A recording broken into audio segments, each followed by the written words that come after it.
Anopa yi ochire se free no nwotwebre mu kro no. We are be ni light one bi. Na fe gine mu free no do. Na ensuo na sisi ni trase. Ensuo ni sisi ni trase se de to no a ebete. Ama ewia no asan te ase akire bio mu. Na ewia no gine mu abo. Ewia no twiniti ebebo. Eri akusi no me ensa no nan. Ewie mu ahya ase se dwubio mu. Ti wadaro my wie mbo brensem se de be sia kwene da mu no.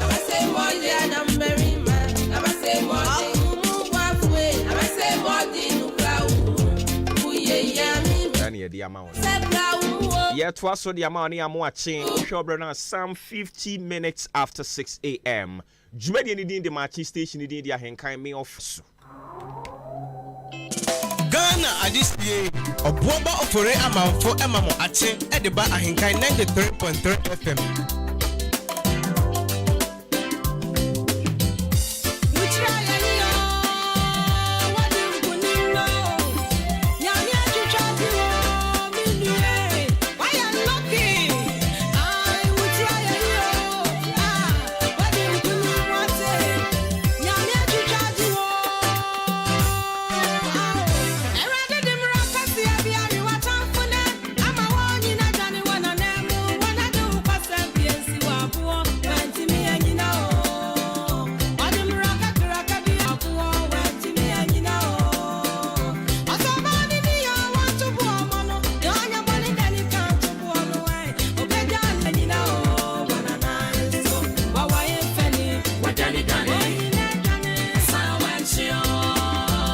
Ba kwa ye mu ade no no Ghana for say ye mu nkrofo aten ye nkire se we be call heaven we nko heaven ye mu ade papa nanso nyankopon pe ene otembuafo eni pa kire na dwen but onyame ene otembuafo nti nkrofo yi o mumye nkoku no mumye nkobɔ na senue mumye nkonko sen no mumye nko ha na dwen dana na omu nyina nya papa wo enso na omo kekare wo mu ani manyame sompa anso emu tumi ne de omo mfa nya dwuma ewurade hunu ye mobɔ wate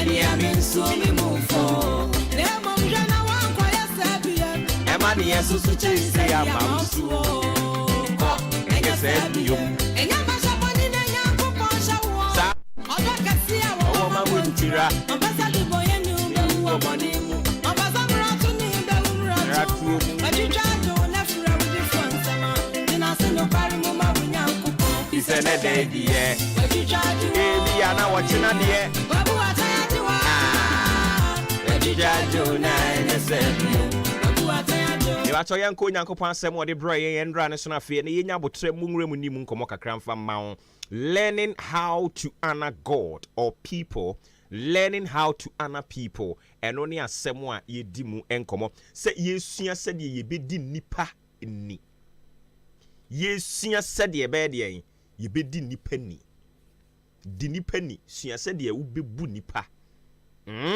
sua se de wo di obuo eni nidie ebema nipa endra me ka kire wo se honoring people no is a godly principle that brings blessings to every human being, that will make it a point say obuo eni nidie ebema ni nwia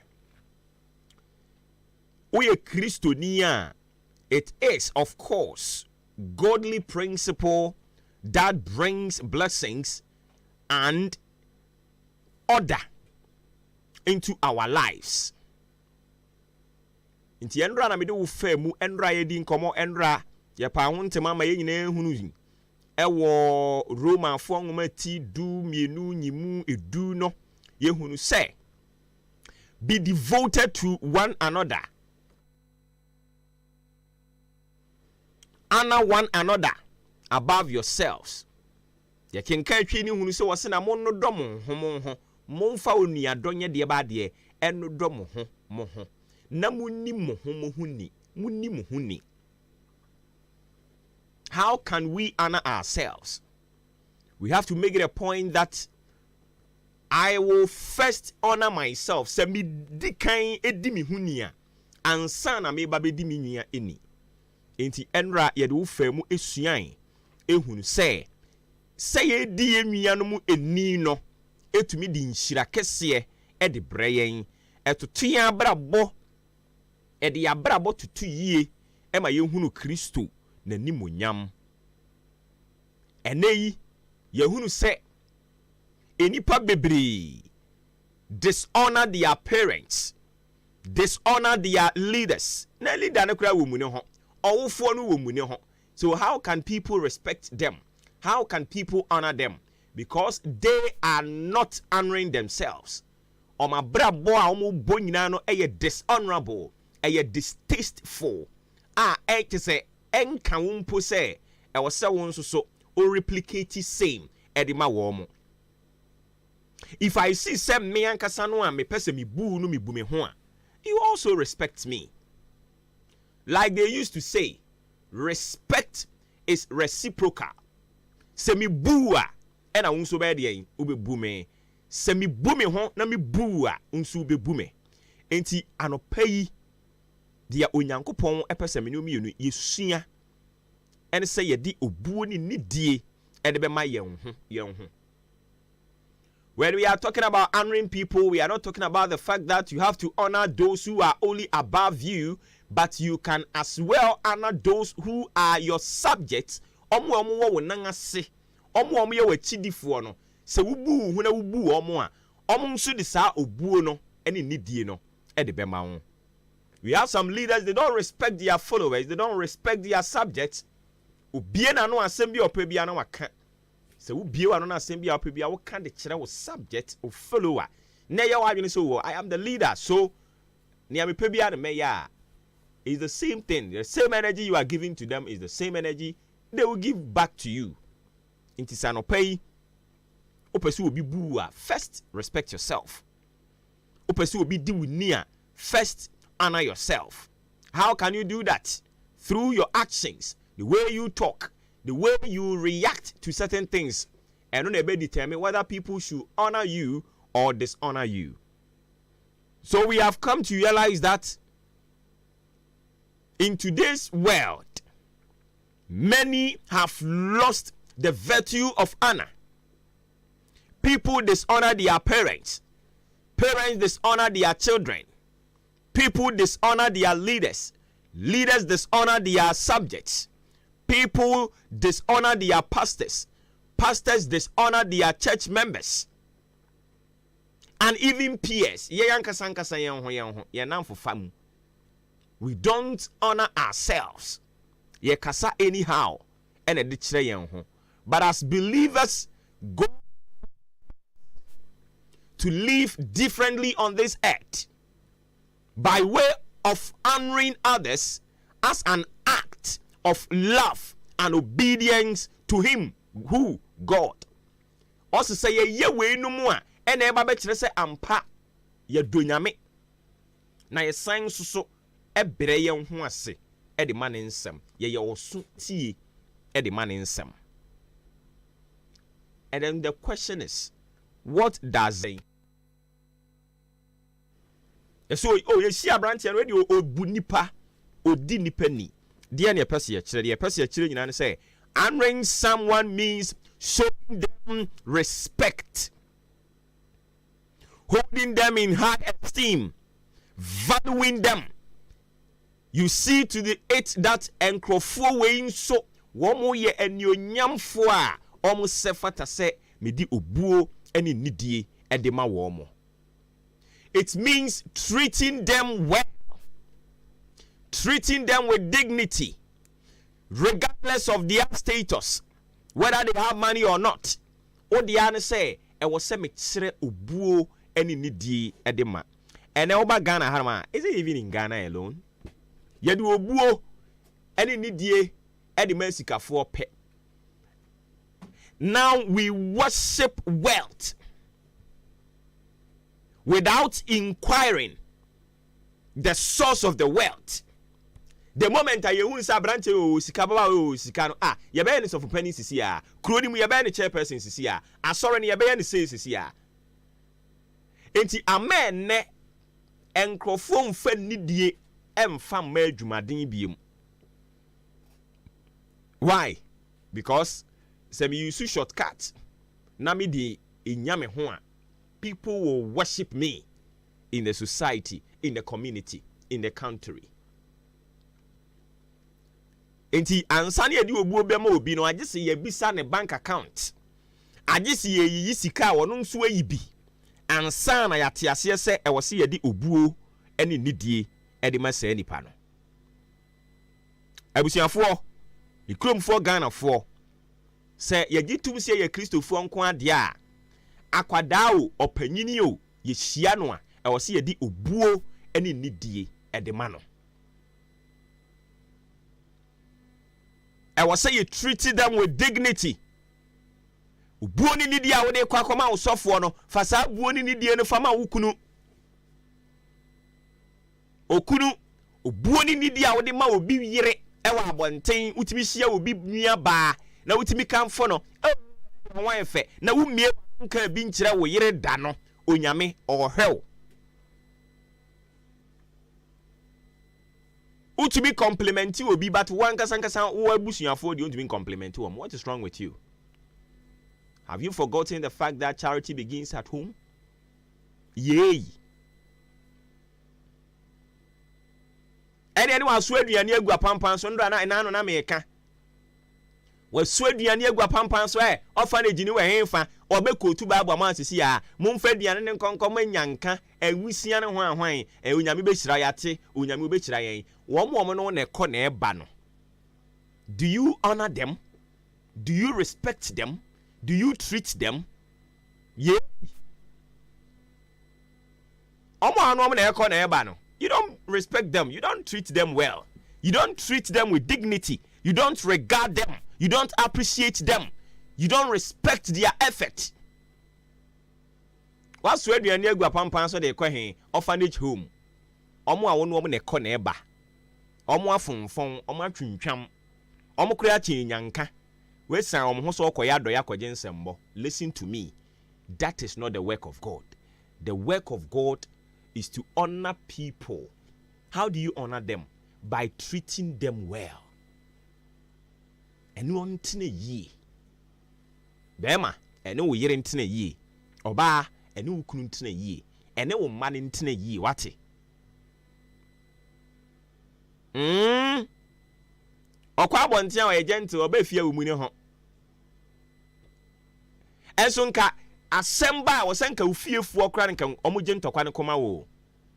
But usuban ya de wo fie o yesoronko. Usuban ya de wo abontia yesoronko. Medofo. Kwesi amankwa nya mesom no. Twen ho firi ho emwa wo. Point number 1 amede ma na afi mama sports for na take over. Honor is not just hwe munya botrema me wate. Munya botrema me.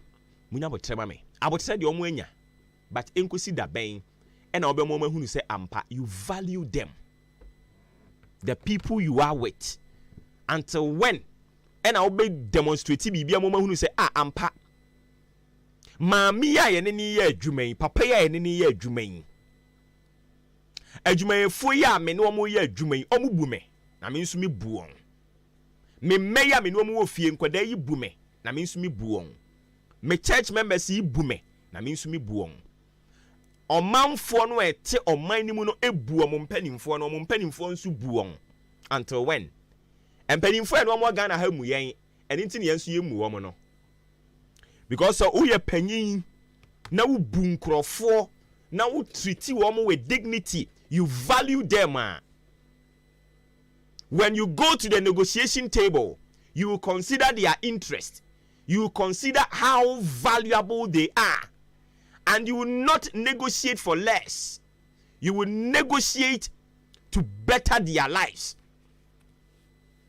That is why we don't respect our leaders in this country. So if you are looking for the source of the disrespect that is rampant these days, na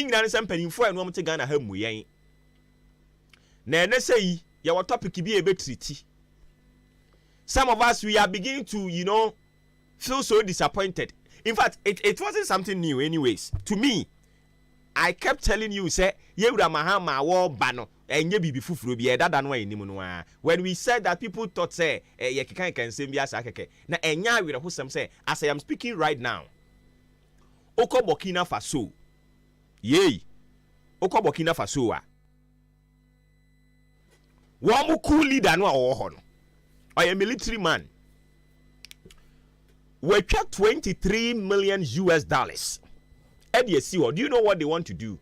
Also, person obie wheat factory case. Yeah, it will use us 23 million US dollars. And what do you see? And what do you factory? Ya wa mayimu. Yes, ya de yempeku. Yes, ya te. Kabima min kabine yibebu mai. Ye nya o mampani na na dan kwaku fuado. Enkrofo adwene kwan o mefa so mbesi factory. E de ama wo manfo. No manfo no asumu adwo no manya adwuma ye nya sika twaduane e dia dandom ho abrabo mu no. Ye ti ha se de hia yen e National Cathedral. $58 million. Obi the 23 EDC wheat factory. Ye ti ha the $58 million ye tutu form ne di gu ho. And all kokofa ho man aya were ho sem. Ene e beto atia wo mo enampa ye nyina henham ye ne tutia wo mo ye koda sore ye kokofa papa yin so baaya ono nso so se de ehia o man no now eye Hajj village. Are we serious as a country? Hajj village baby enwan mu kramofo obefa akọ Mecca. Yes ye recreational center eye auxiliary project eninti enye yenwan mu Muslim fo nkwa na yesidi ama wo mo. Yebenya recreational center, yebenya hwan, eninti ye mo kwan no mo nkonkosi. Na bufu sem kro ma san ka kire yen say enye Ghana sika na ye de kwakoye. And then the question you be say na sa Ghana airport ni si ho no eye hwan adwapade a. And we don't respect the leaders in this country because they respect themselves and they don't respect us. And we are giving them back same energy. We are resetting Ghana. No any. It means me muda. Because so bumia, you will think about my welfare. Value me somebody mawa. Konko drink say Hajj village. And as we speak now, here Ghana for.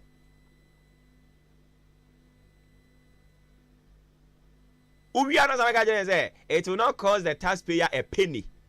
Ghana airport no, a US for the na Burkina Bay for the. I mean, we should be very, very honest. We should be very, very truthful to ourselves. And me, I keep saying, Sendra nenya, and then we should not see the wisdom to defend it. Sendra nenya. Yes, I'm a Christopher. You know, say yes, I'm a Cremofo the end, papa. What kind of tribal bigot are we glorifying in this country? In the name of what? Politics. What commanding us to demonstrate this kind of characteristics, but rather God instructed us should be able to do same today. If same is happening. Kendra minya huodin many ekasa di tia kata enem primprin a yekasa we ye ba be celebrate and 4th aka 2 days na Ghana nya 68 ye da so ti dum som Etihad Emirate and a Qatar ningna run de ama wo mo omo resources wen oil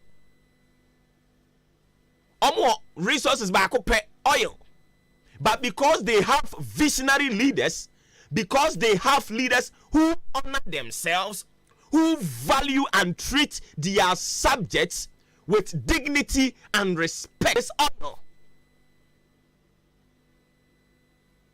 to benefit our people. Yeah, dear to a you kuku, you good, you way, you leaders ni be doing your juma.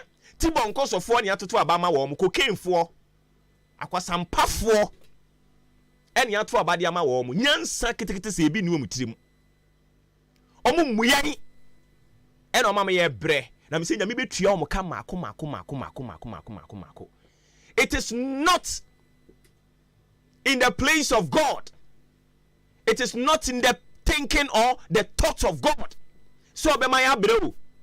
Eya kwasampafo aka ndifo aye no omote memu na me ebre. Akwasampafo aka ndifo no ebi wa MPP mu, ebi wa NDC mu, omo adwene nya dwuma, omo mu omo ho, eni nti omo mu yen. Nyankopon anna anwene ho se obo nipa ba asase so amana bebre. Se de ye te Ghana ha ye ebre no. Ewurade obu yen. Odi obuo ni die de mayen eni nti no ode akade a ebema ya brabo ahwen han yen no ode kan yen ho nanso akwasampafo leaderfo aye no omote o man yi mu pesemi nkuminya te draws ya kandifo ene no omote o man yi mu eni nti mo rese de o man no esi apene yesi nipa bonefo di man no so a omanfo ne bre 68 years we are still battling, trying to find remedies to solve our erratic power challenges. UAE for the no oil pet. Ghana de ne wo ye obi bia bi enyansafo akandifo na aka. Omo abanyina epesemi nkuminyafo. Party akandifo. Omo yakwasampafo a wo mo nwene. E na ama ye bre. Na me se onyame obetuo mu nyina aka sɛ de omunyuma te. They are not honoring us. Omu muyen, omu niyen. And now me no ka say kokolebu ko he. Enkrofo da form na ye treaty won. And now me no ka say 68 years. Yendwa hwe enkran to Kumasi highway. This major highway bepem sa bere yi. Yentimi ndualize no. Head on collision. Akwanhia besibia no yesi we fira no mbeka dwere mu 68 years. Empanifo no bebiri na adwene nya adwuma ene ye bre e wo man mu. They don't honor us. They don't treat us with dignity. Because some treat us with dignity anka yen health facilities anka they will add value to it. Omo yare akwasampafo no ma to aeroplane papa na omo amo kwakwaja yaresa omukuro no ma adwene nya adwuma se mo a anka mekọ akwakwaja yaresa.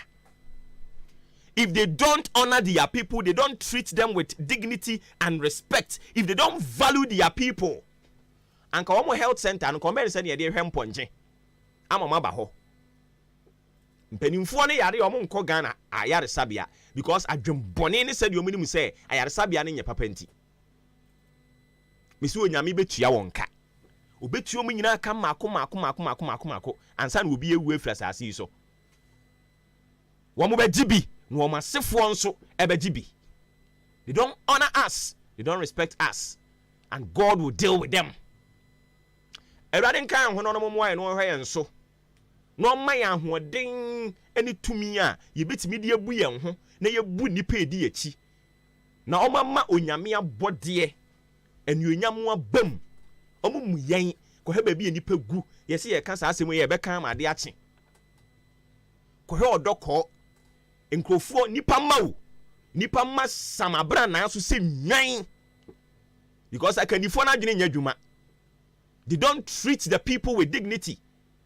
Inti aduane omudi yenkwa secondary school mu enuane ankwada di beka se ye de man kanaman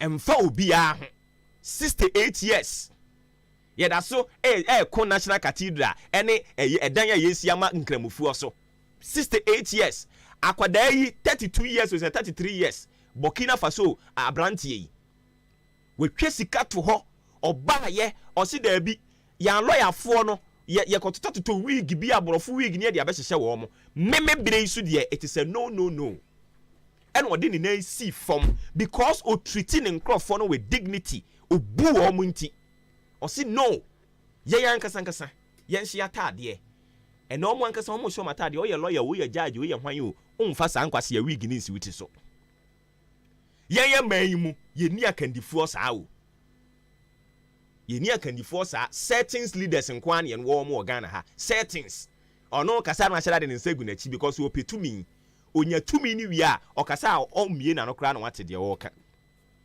These are the people we have in this country and we call leaders, and you expect us to respect them? No, because omo na kasa mu omo ho. Ene say party we na wo so a near party where ye nyina efe ni nua se da bi nya fe eno ne yete ho a e de abeduru 68 years yi enya awere ho sem se ya fan krofo adwuma mi asisika ni wontimi ayi om nyina di om nkowu meanwhile etumi yesika de ye niema ni bia e unreasonable omo yen erade man abotre sports up next omo wie be san ba ni ababa betwa so e de amount honoring people, learning how to honoring people. No any message you go so I can wasem. Kwanya e be fa so e be di nipa ni. And one ye kan wasem no. And o kwa adwuma mu nipa bibire mu am hu no mugu ho. Into owura washroom abekọ no asɛ so okwabra ni o anyansa da ni tirim adwen da ni tirim. Ewrade. My spouse for me to us na yes ye kan e be kan ma de achi. Obi tumi wura washroom won so bekọ ho no asɛ ho. Omune ho. Adwene ni nya adwuma. Adwene ne ho tim fifire saa. Ya ma adwene ne bre. Adwuma a wose ye de adwene ne ye ne mfa nye. Adwene ne ha. Nti yesu ne akandifo ne ye wo omo no. Omo adwene nya adwuma ne yesu adwene nya adwuma. Ene ye kunkum ye ho wura mu ha. Opani ma che. Ya obo me joso. Bibi abokọ de. Yakopon da roma na so. Na me adọ me so me ho ye pa. Ana anopa ho na mo de aba. Eye nyame asem ne egusu aye kan. Nyame asem na na fi de. O nyame asem na wan tie ahase. Nyame asem no e fire sa. O se nyame asem e fire. No nyame asem de twa o. Nyame asem dem jin so say Yesu do enti no matter the nipa bia tie bia. Oji Yesu dia. And a message you went here. That you enya wasara make out. Me say Bible say. What did make us? Me say Bible say.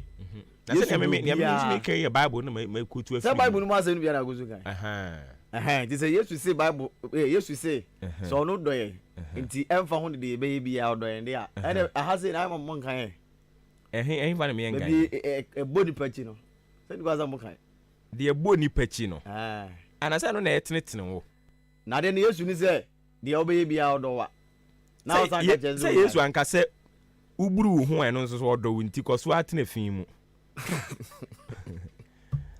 Yare was yes, you say, or domin. Yes, you saw doing. Into Yare. So when you are home back a cow. And I want you to say, come with me. And what you say, so a chrome fool. So you German fool, sir. So we deben. I saw di obudi ni die. And the ma onipa bia. No one you go so I can. Okay. Say me bua me dwen ho. Oh yeah. So I say me bu na me be che wade a wo say me dwen ho say ade a me de ma me eye papa. So I say enti ma we dey water che ma de papa o. Oh sister we dey water che ma de papa o. Etwe ma dwen si so say ampa obume. Oh yeah. Inti no chema de pa. Me do me nkofa ade ase mechew. Sa. Obi wan ye kan ho asem sisi. First na emire ho no. Obi tumi ko tutu emire. Now I select papa no. No dey akwache. Ora say. No waja de ase emwo mu no ofie. Sa. No wadi because obunipa no. Obunipa. Ti was select guru na kama de. No dey abechew. Kebi ya oti ya wakasa say omo mutati we bia makrum breku fom tumire pa breku odwa hachi ene subin so for no ne ade ene bokokrum wana bia achechiri mire na ko de abechew waraze because obu nti no de ade papa e de ma wo to bi gina board e no de kese na bechew no waja ase na ofie so ati ase nti say wo leader no obu a o chew ade papa oh yeah odwen wo ho oye bibia ma odwen ho se we ebeboa mi bai we ebeboa mi nwien ampa so ati ase omo nkonkosi hospital a ti say ye Ghana ha no say wo hwe the word hospital now we hwe WHO one more qualification for hospital na Ghana ha me nyini see hospital kra o edu ba bia me nya sure hospital anga omo yare ahun kokolebu bi no mo go brochire samusi kolebu yo kama because WHO omo requirement ansa na ye be qualify so your hospital no there are some anywhere be wo se wo Oh yeah. It is a ye de no na ye adwuma Ghana ha. Enka Ghana de nka ye ni hospital ba akokra o. Dabi. Mo yare ya na ma fu plane. Omo no yare ya no kɔ. Omuyen. Tie no so am ko je visa sama kwa na se no ne. So wa je da ho dada. Ka mini bruni na odu am ma ngo. Omo muyen nti omo buyen a anka omo ba bi say enipa e wo mpotem ha. Se wo kɔ abruchire nkuro ni bia. Oh yeah. Yen kɔ but we read about it. Oh yeah. We saw ne e kɔ so ho. Abruchire kurase. Na hwe am kwan. So what I say? We are not saying so omo ho no mo ba bia develop you. But omo akandifo no dwene omo manfo ne ho. Eni nti decision bi omo take no omo take decision be bo omo nkrofo. Ba Ghana de anti Ba yen ha nti sa. Ghana de Ghana de so. Ghana obi abode bra. Wow to be. Burkina Faso abrantie. Oh yeah. Ono no dwen kwan obefa so obi bie factory. Yes. Ena no o se onti ase se obi di boni ane de na to prison. You bet me obi why bet me now to prison by 20 years, 50 years. Onya real. Onti hokeke. You wasting you. And I say no. Sankrofo you bet me you so de omo ayeku adwuma. Oh yeah. Mo dua buru. Nti ene yi o se da bi o makwan ma obi ankonko da fia setententen saa. O de ene se obi yusu do ayeku adwuma. O de uyeku adwuma no akire ni atua woka. Na wodam. Na wodam. Na wo so man no. O ma aduane ya ye ne ko da mu bi no. Na o ma aduane di. Ye prison de e punishment o ye de okoto ope. Punishment. Ye ya say rehab. Minimum krofo bi o ma ko prison aba afekura na bone no e de ne koye no. Wa ba wo ye ne worse. Yeah. Ye mpanimfo nwene ye ho. Oh yeah. E de benti na buruchire de obi to prison ye yi ne kura no wadwa.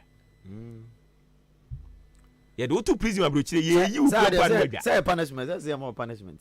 Ebia ezemhunu na godi ni tu asoka.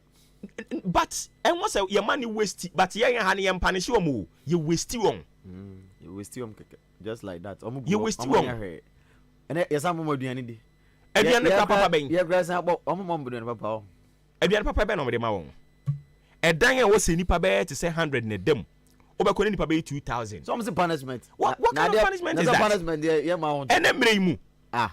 Now go school ya ma punishment. And I say it will child down to be no ma. No. Oye nipa no matter bone e wadi. Oye nipa untimi ntreat ni se sebe aboa. But I say prison so Bible. Prison wo ho but prison no e ho no nye a place I do to see e ko westi wo. Enu awudi ye no oni biem. But ye Ghana ha kra de okoba kra na fi na bone no ye ne west. Oh yeah. Omo tumi ko suya ebi adofofro kra wa se ba fi. Na e bebre. Empanimfo ni muye nti no omo ntena omo to so nka se saa niam we nyina ye ohaw. Eni nti wo se ye hwe kwan ye befa so e be den ye be ye fi ho. Oh yeah, Ghana na kasa de. O te ho no mo an o makofa debate bi aba. O dwen ho a wonti ase. Mesi ni na ye constitution no. Aba kokora. Enya constitution no e nipa no a ti man no nipa mpanimfo no. E no mu omo ho nti omu mu yen. De we aba kokora nti ama de ni na akofo afako. Omo pe na etumi eye bibia araze. Afani ma yo. Ba nkani kwasa sa na wiase de ye. Mama akwan na cobra. Because wo odan no mze ya. Me hu mfaso de bia aban bia. Eho odan. Enclave won potem ha. Wodi yi akwatia no asenti hwan no wo ho no. Yi nu fa si nchen. Brian Enclave ha. Fa free manso asene across ho yi. Na wo de fa bra. Uwi akofa efi ache ase. Tisi mbesi nkwa ye ho yi. Eho bode mobo. Ofo say ni bode mobo chen bia. Omo nyina hospital omo refer enkrofo de ba e odan ha o. Odan no so du wa ese kwai. Odan government hospital, the so called government hospital, kokko head e ekoso ho. They wa. The kokko head e ekoso ho. Ebi scan ho no be. Isika be ni ho. Scan ho. Omo muyen. Scan ho. Into omo nwe omo a wopom ha no ho. Ene nyame amam na wo yare. Ubewu. Say ya so na edi omo chinti no. Ese omo de ye. Say no bi ni ye kan wa ha yi. Ya nkasa ye kan wa ha aduaba ni edua. Ya dwim emmele. Ata ase. Aduaba ni edua. Ye kan wa obi ka say ene odidi akandifo na tem no kandini no bu ni ho anko bi bedi na tem. Ya dwim ye mmere nti say ya no me. Pani na mu ne ho. Enti wa mu ho ne de ye aka nyina ye mu. Because we bu ho anka ba dwin mapom den ho amame. Ka ba dwin me kwan ho amame. Yeah. Ene kwan kra na mo be ya gese ye pam chew. Ene ye pa chew abo ha kwan.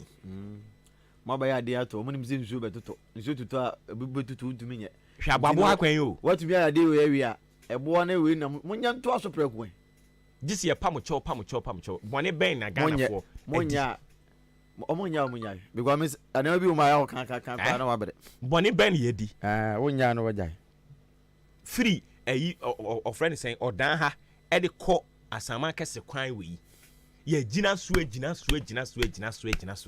e ne ha yen because impanimfo no nte ha bia na okoka o meka se sika but o mutimi nya sika ne bi e de kokɔ ye workshop a MPC a ye yom workshop e de no mukosua am kosua bibi omukosua wi a mo ba nkrofo ba bi miemia nkrofo hwo a ibi ba bi hwiri oboye ba me ko ami je say ensam no hunu ni team hunu ne nan basa Ghana no your concert here de others there openi komre abin komra abusia mi chia wono pa na mo bi akwaba Emra Ahenkan 93.3 FM so mbena so se de agudie mu nsem enso ebeja odwumde kese ato ne din se maache no enso eso ene anopai ede ema wo Joshua kwabena ajenim Raymond Ashitetete Bernard Maulibuto anopai obetene nka odwumde kese enso so midin ede Joseph Kofi Ajiwi AJ ni na ana yake ntoma abani anopai nso no yede esom kese no eba abesom wo ewo agudie kwan so na bibia enso akoyi ede ama ofisem ne aboabo no ebesa kwamano ne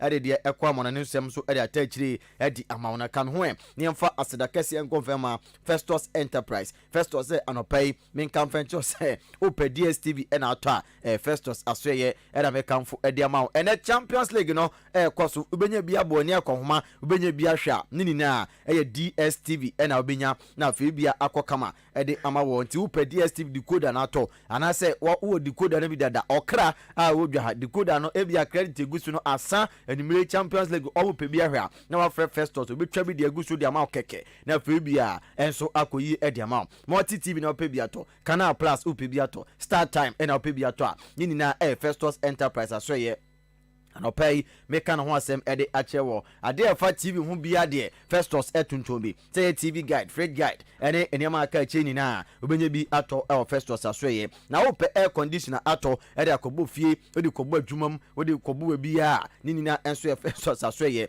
wo bi dada asai opese osiesie no a ene so Festus ebe ne kama ede ama wo bi akase ede bebo ho ma wo ene so Festus efre no na o meye emfema CCTV cameras ufabi ebo adwumam fabi bo fie ne fam monitor adwuma no fa monitor fie na fe bia beto fam bia na nso atumi abone akoma na bia akokama ede ama bia wo bi dada kan installation na ene so Festus ebe ede ama wo bia sai ene so Festus ebe siesi no kama ede ama na bia akoyi papa ede ama achem dan na Festus ebutuo otuma si sport no ne no enso edi nhwani mu MTN kwan no so a unya eduru a obehunu Festus Enterprise na one no edidwa na febia enso akoyi ediama bia wono unya kwanya afroka mbe odan fre Festus sisi a na ondi djuma enso emfema 0244515849 0244515849 and I said 0201259321 Festus Enterprise number no pay makamfo enso ediama hododo wapomde no eswate sisi amesi nsuo no eba abegugu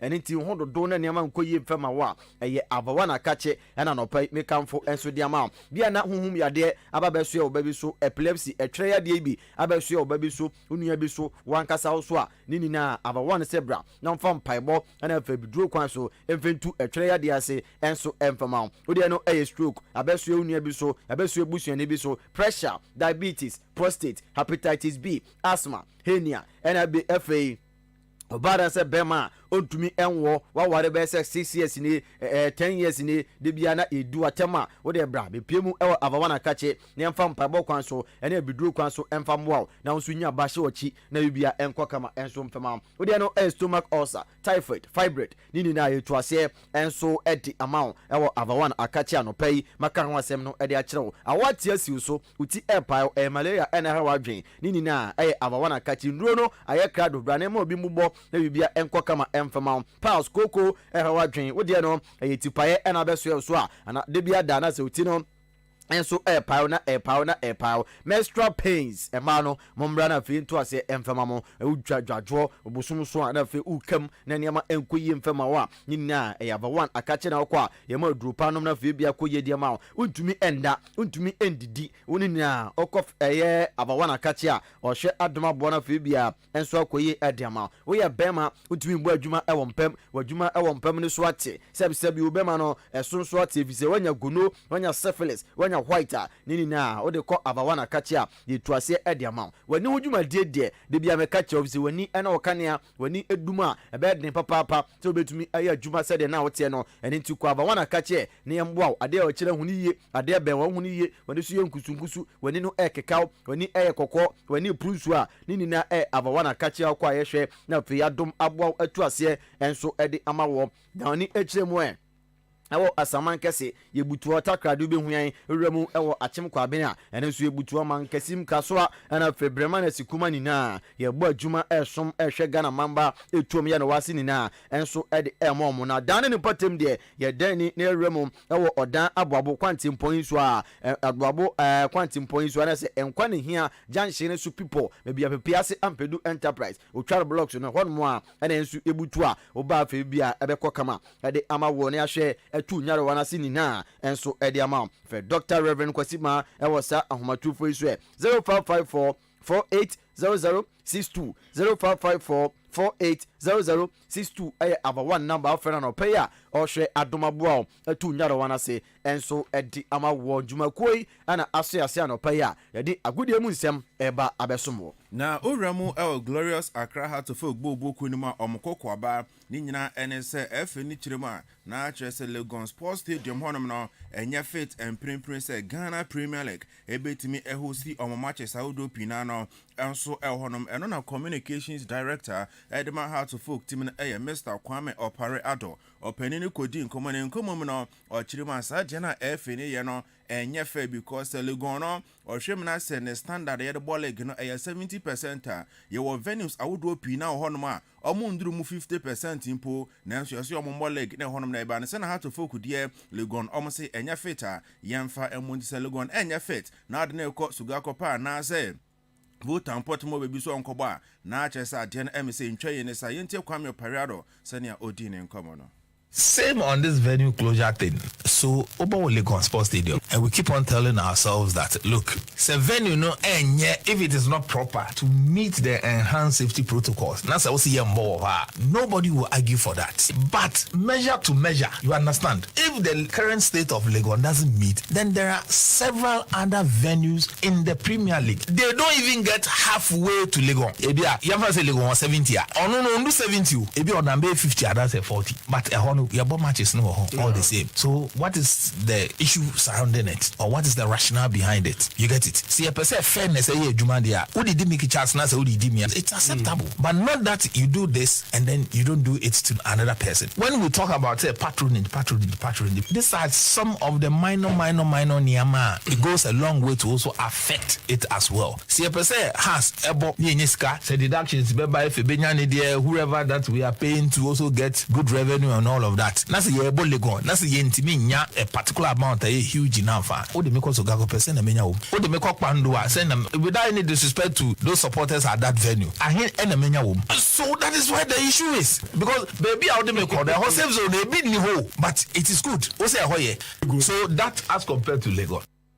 Yes, NT Communications Director Kwame Opare Edema Glorious Heart of Oak bobo no ana wate se omkoko aba no wapa pamu kama enso ede ejan ene anopena okasawie ye no ana former president enso Edema Techiman City FC opena friend Mr. Charles Intim aka Mickey Charles enso de nanotu mu bi na yentie kwa Mickey Charles enso efa ne de no media mabo mesi tuba kaswa miami krom Techiman pitch no and then when you go to Omanafo so miani pitch ni nyina na no other president takwade yesu kra the problem all the pitches in this country ni nyina I will always blame you the same clubs the same FE edisika eko two boreholes wo almost a lot of the venues say omoba water pitches ni nyina ma pitches ni nyina perfect to standard some babo matches also me pitches ni de mahunu ebi ho ma borehole no wo Kotobabi na pitch no was salam down. How do you then water such a pitch? Go to the Sujani Coronation, go to other venues. It is a more clubs and more than MF, you know, a jiska more musica, say omode two boreholes, ama clubs, and their water pitches. Now some more quiet mounts and pitches in what do? Come back and tell them, say, Sikana must acquire boreholes on our hifa. There are no boreholes in this country, boreholes in our hifa. FNC boreholes now, no, what's what to know. Or Montreal, they are boreholes, because they awarded the contract to themselves. I John Ansan na boreholes no so. Boreholes no ebisi kotoba bia pitch no asalam down. I've gone around a lot of the venues. Makwa year videos. Me just a pitch no ha say. Meanwhile the borehole no baby. Ebi kra boreholes no kra nsuo no kra amba. Omaji huska omadi. This current FE, omomra no momechere. Why are we doing this to ourselves? And clubs, you sat unconcerned. I'll be on one more bit because also said be victimized. Yes, enti Mr. Charles inti Mickey Charles and common on and I wait me at Yanana Okosu Dinkomo Obekaya State of Nations address no dear President John Mahama Ekoka say Prempra ye woman no natches a match ya Blasters 2 games ebo chat ene Madagascar na budgeta efini edebeba no dear Sports Ministry no wa share Honorable Kofi Adams say on share efini ketina budget no and also enye transparent na Ghana phone nyina enso ehunu mu bi eni 24 hours ana ya dear efi no enso be respond say aban no per transparency or budget ma mom bisa efi no onko bisa ministry no eno na Mickey Charles asanso atuja kakradiama efi no. Unfortunate to say Minian football for a BSR press release. No, it marks disrespectfulness to His Excellency the President of the land. The reason why I hear so disrespectful is he's the Commander-in-Chief of the Ghana Forces. He's our leader. And I can't so mampenyin so to way. And your first time over bedo mampen. It means to say the Okanyina and the nice be suntina or candy or kind. And you see, penny four baby on bombs say penny jaribia. Yes, Commander Kasawi say other sectors in Casa or mobile respond to or penny your kind if he send Kabianka ne cranky and studio has but me who the entire menu and my ball be about ball a become transparency once and beyond then they want to issue a press release. I don't know why meaning at the compass of this Ghana or Mama Ghana and a GFA any ministry catch say it's a traffic so Mama who budget no tournament here concern here the opposite budget almost President Mama say Ebema Ghana phone to my fine and no budget in the bar one country Ghana phone near who's na area be de tournament inye ne so kan we no waka body bia timi hu de ntia me nuanom football for no a start say omo attack system.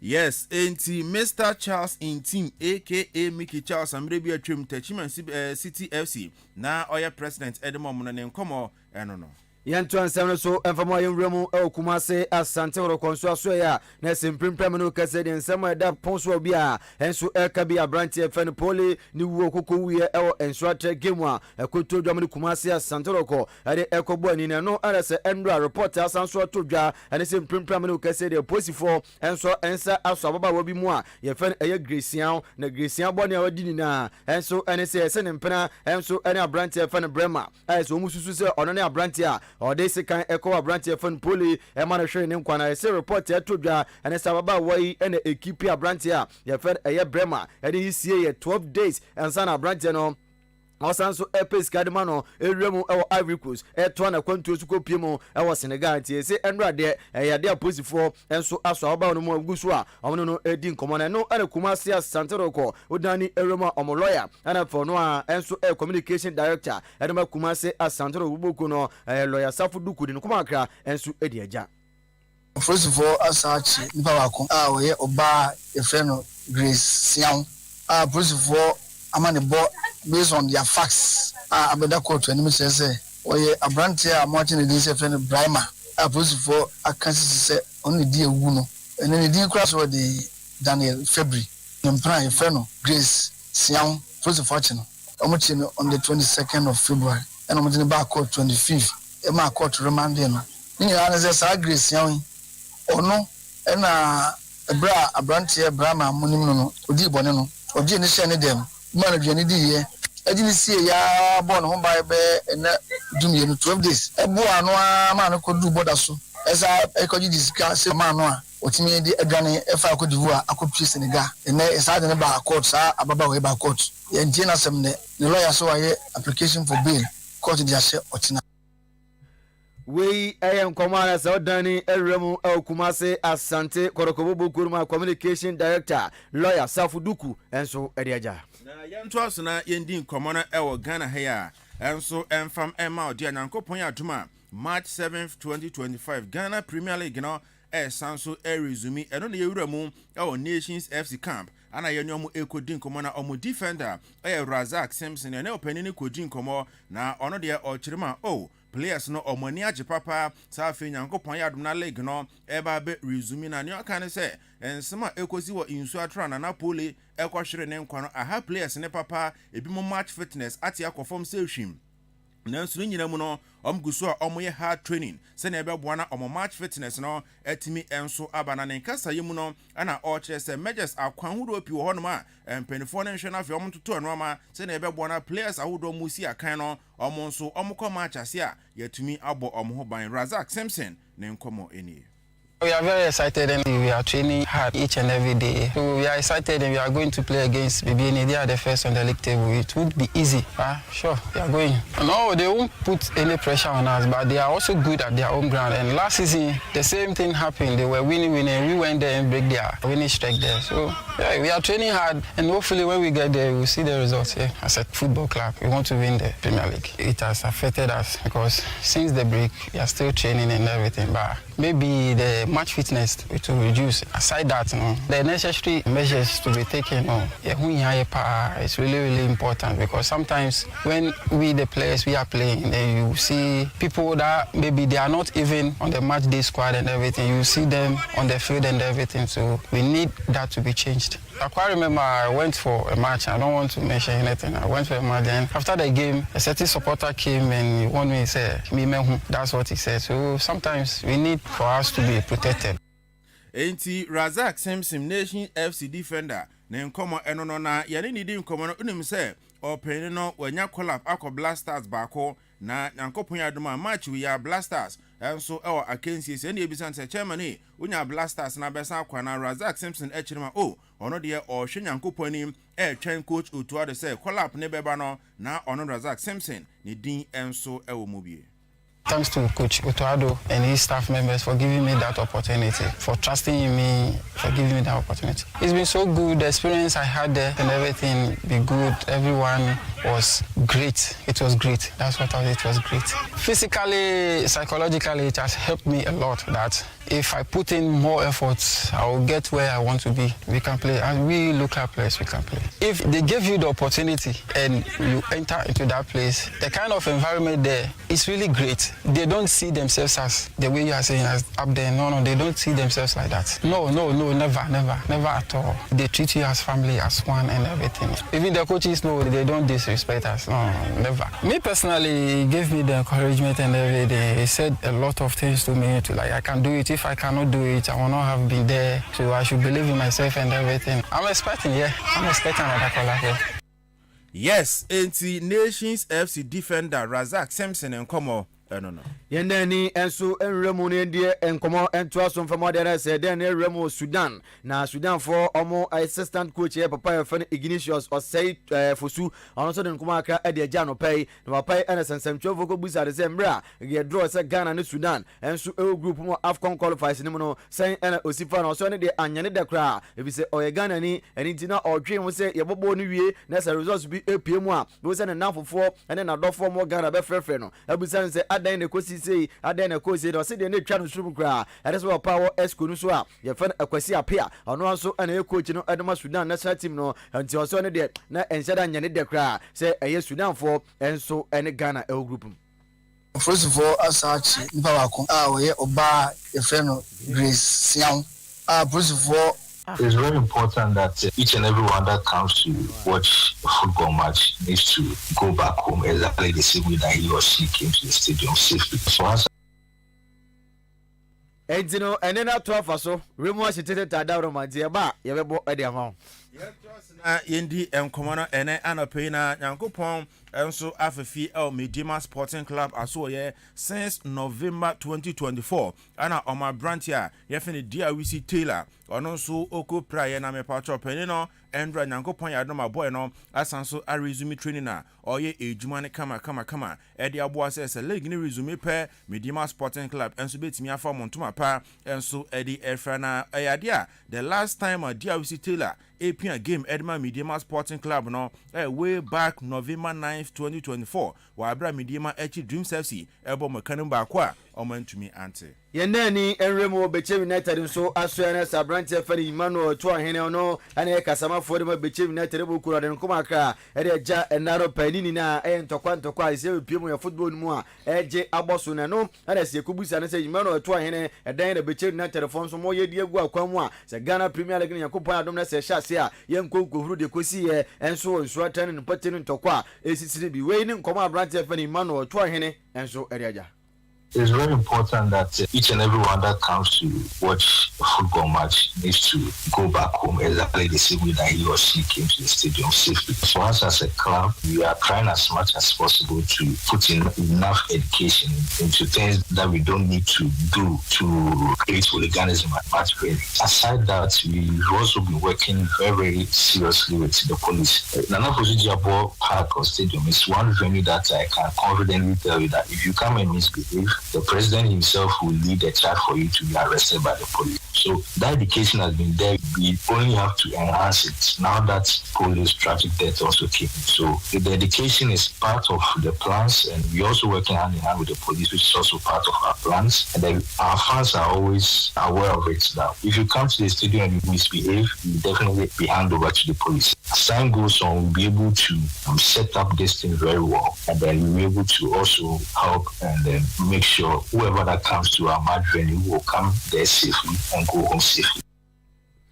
We am Commander Saudani, Eremo Bechem Neta, Australia, Mukasama for Emmanuel Tuahene, and so Edia Jana, Andra reported to ya, and it's a Remo, our Jim Fakachia, FA President of Perfect Keto Kraku, and then a poundful NFA coach, our double blasters, and to add assistant coach Desmond of Fair, and a technical advisor, Perfect of one friend Shafa, and a squad account now, and so Eku Piemo, our sports minister Kache, Amu Commander Kwaba, so about on trust and FA, on Shanamu Kambu, no Juma, na Ghana football, no soon fan Tomapa, and soon film from Jensen Adwuma na se busuma ewumi ne de toso du nso no ya de Ghana enso e o game qualify se ebo e de akọ World Cup di hu komo ene so omkodi ya midimu enkomo akra no enso e de agyaw na ya de okọ amonone a Monday Night Football enso ekọ so endra ewo round of 16 English FA Cup ni mo no Nottingham Forest Eshe 1 ama Ipswich Town enso Eshe 1 ye de atopreko bronzoma jesu penalty kicks Eshe so no Nottingham Eshe 5 ama Ipswich Eshe 4 ntie ka se no Nottingham enso eremo quarter finals a o konanim na Serie A ni mo no week 27 Andra Juve Eshe 2 ama Hellas Verona entumi anshebi ankopon ya no Villarreal ene Espanyol sa game na enso eba so na that say game ni Andra game ni Andra so AG atwafa Yanto so fun se no go akwamo enfamo na se Champions League no round of 16 and then Yankopon Adwuma na se games no Asia 5:45 first game no Everton FM Club Brugge Etnafi on Aston Villa Airport Dortmund Etnafi and Leo enso e de aboni 8 PM no game no enso todwa Paris Saint-Germain enso Everton fi anase PSV mom Etnafi and Arsenal enso e de aboni na game ano din kankanu powe game obi a enso epe bi aboni na akwahoma no aya Real Madrid Etnafi Yankopon Adwuma enanumbrei na wotweken na se one Atletico Madrid enso e de aboni a top fam Yankopon Adwuma de tena Feyenoord tena fi on Inter Milan enso e de 5:45 PM na game no to Bayern Munich tena fi on Bayern of Leverkusen enso e de beboni Benfica tena fi on FC Barcelona e de beboni na Paris Saint-Germain enso ni Liverpool e de aboni a we game Saudi Yankopon Adwuma e de tena Champions League to na ye to aso na yedi nkomo na Villarreal ene Espanyol game no na o senka endra na eba so reporter yeti ne say game no omatu enso dia be na game ne ebetimi abaso na okọ Brazil importem a onim say Neymar Junior Prince Santos akwantu no oye ejumaden na ediamomo ne ayete ne say Neymar no o hwenim say Yankopon Adwuma summer 2025 obetimi nso make move na wa return to Barca team ni ma ye de san komo na aba Liverpool aso reporter todwa ane say coach Fan Anna Slot ni pinfo enso akwatena na Brant Fan Conor Bradley omne no edi nkoma say Brant ne contract din a eguso ekona wie nti onfa penalty nkrata so na 5 years contract no on extend informal Liverpool bubuku no na uremo Real Madrid enso aso ya de RB Leipzig omo center back efene Castello Lukeba reporter Eban say initial offer Madrid are present skeshim no 65 million euros omo kwa kohwe say Castello Lukeba Yankopon Adwuma sama omo nsabetumi aka no na Manchester City aso na reporter told you say coach efene Pep Guardiola wan hwe jibia Tia Pano Ebuna Katim Erefu Kurum say head coach. No ana Samuel Remo o Komo na Komo head coach no aya Brantia fan Fabregas omso Estedino ane no egusu edim komo sie so mo hwese Pep ekwa na se opa ye fan Fabregas abefa adwuma no abo Adama City boboku na imprempre de wiase nyina opa attack midfielder onimbo ne bo a Dominic Soboslai na reporter yet and say Al Hilal boboku no oma present £100 million bid e de abetumo Liverpool say boy no Liverpool inja na Umbra Saudi Pro League ni mo Uremu El Madrid reporter atodwane say almost scouting team no e monitor Brantia fan Adam Watson osina kan Erma Crystal Palace boboku no na say Brantia wo pagya mo na say boy no de oguso oboye papa 21 years and say Adam Watson enso anya na say Madrid eguso ehwe say Brantia no modern boy eguso yesi ya de a na say omkohu na say kopie mu e Madrid akosi akan Eriamom Manchester United goalkeeper Andre Onana na ye chirema goalkeeper no wahwie papa entinyankopon adoma sama Man U ehwe say Onana ombetimi a replace no na omokane kanomoni no omakwa kuremo AC Milan na goalkeeper Mike Mainan ana Man U ehwe so metimi akwa akwaje no ababe replace Andre Onana yede nsem no de asia no pa ye kwana fe dwuma de akachi no ababe to so enso edi amamo na bibia akokama edi amamo anopai na Joshua Kobena Ejenim Raymond Ashitete Bernard Mauli Butu anopai wotenika aljumadi no enso esumidin edi Joseph Kofi Ejiri AJ yenina ana yeke ntoma bo ani anopai nso no yede asom no abesom ye kwana fe obobo ofori amanfo abeto aso edi amamo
Adisiye obuoba ofore amanfo emamo ate Ediba Ahenkan 93.3 FM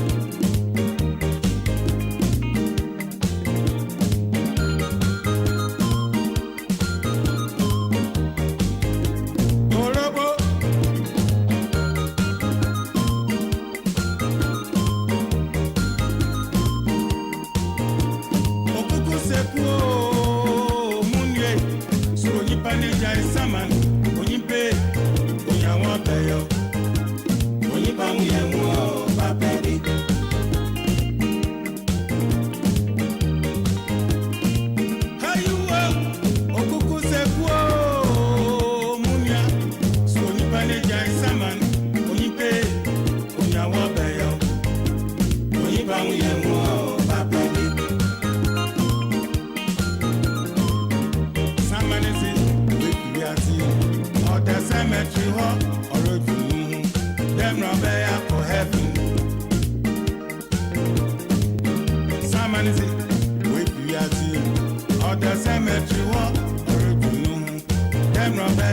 Yem fast and confirm the sports team Kofi Ejiri, Ben Mauli, Raymond, Joshua Kwabene Jenny, Yedomase Sam 55 minutes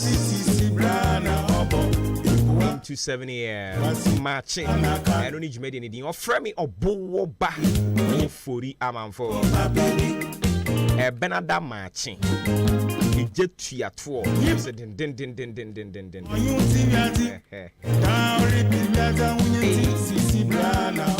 Station in India Hinkai. Yeah, transmitting of frequency modulation 93.3 megahertz or so. Achima Boabo and Yebutu.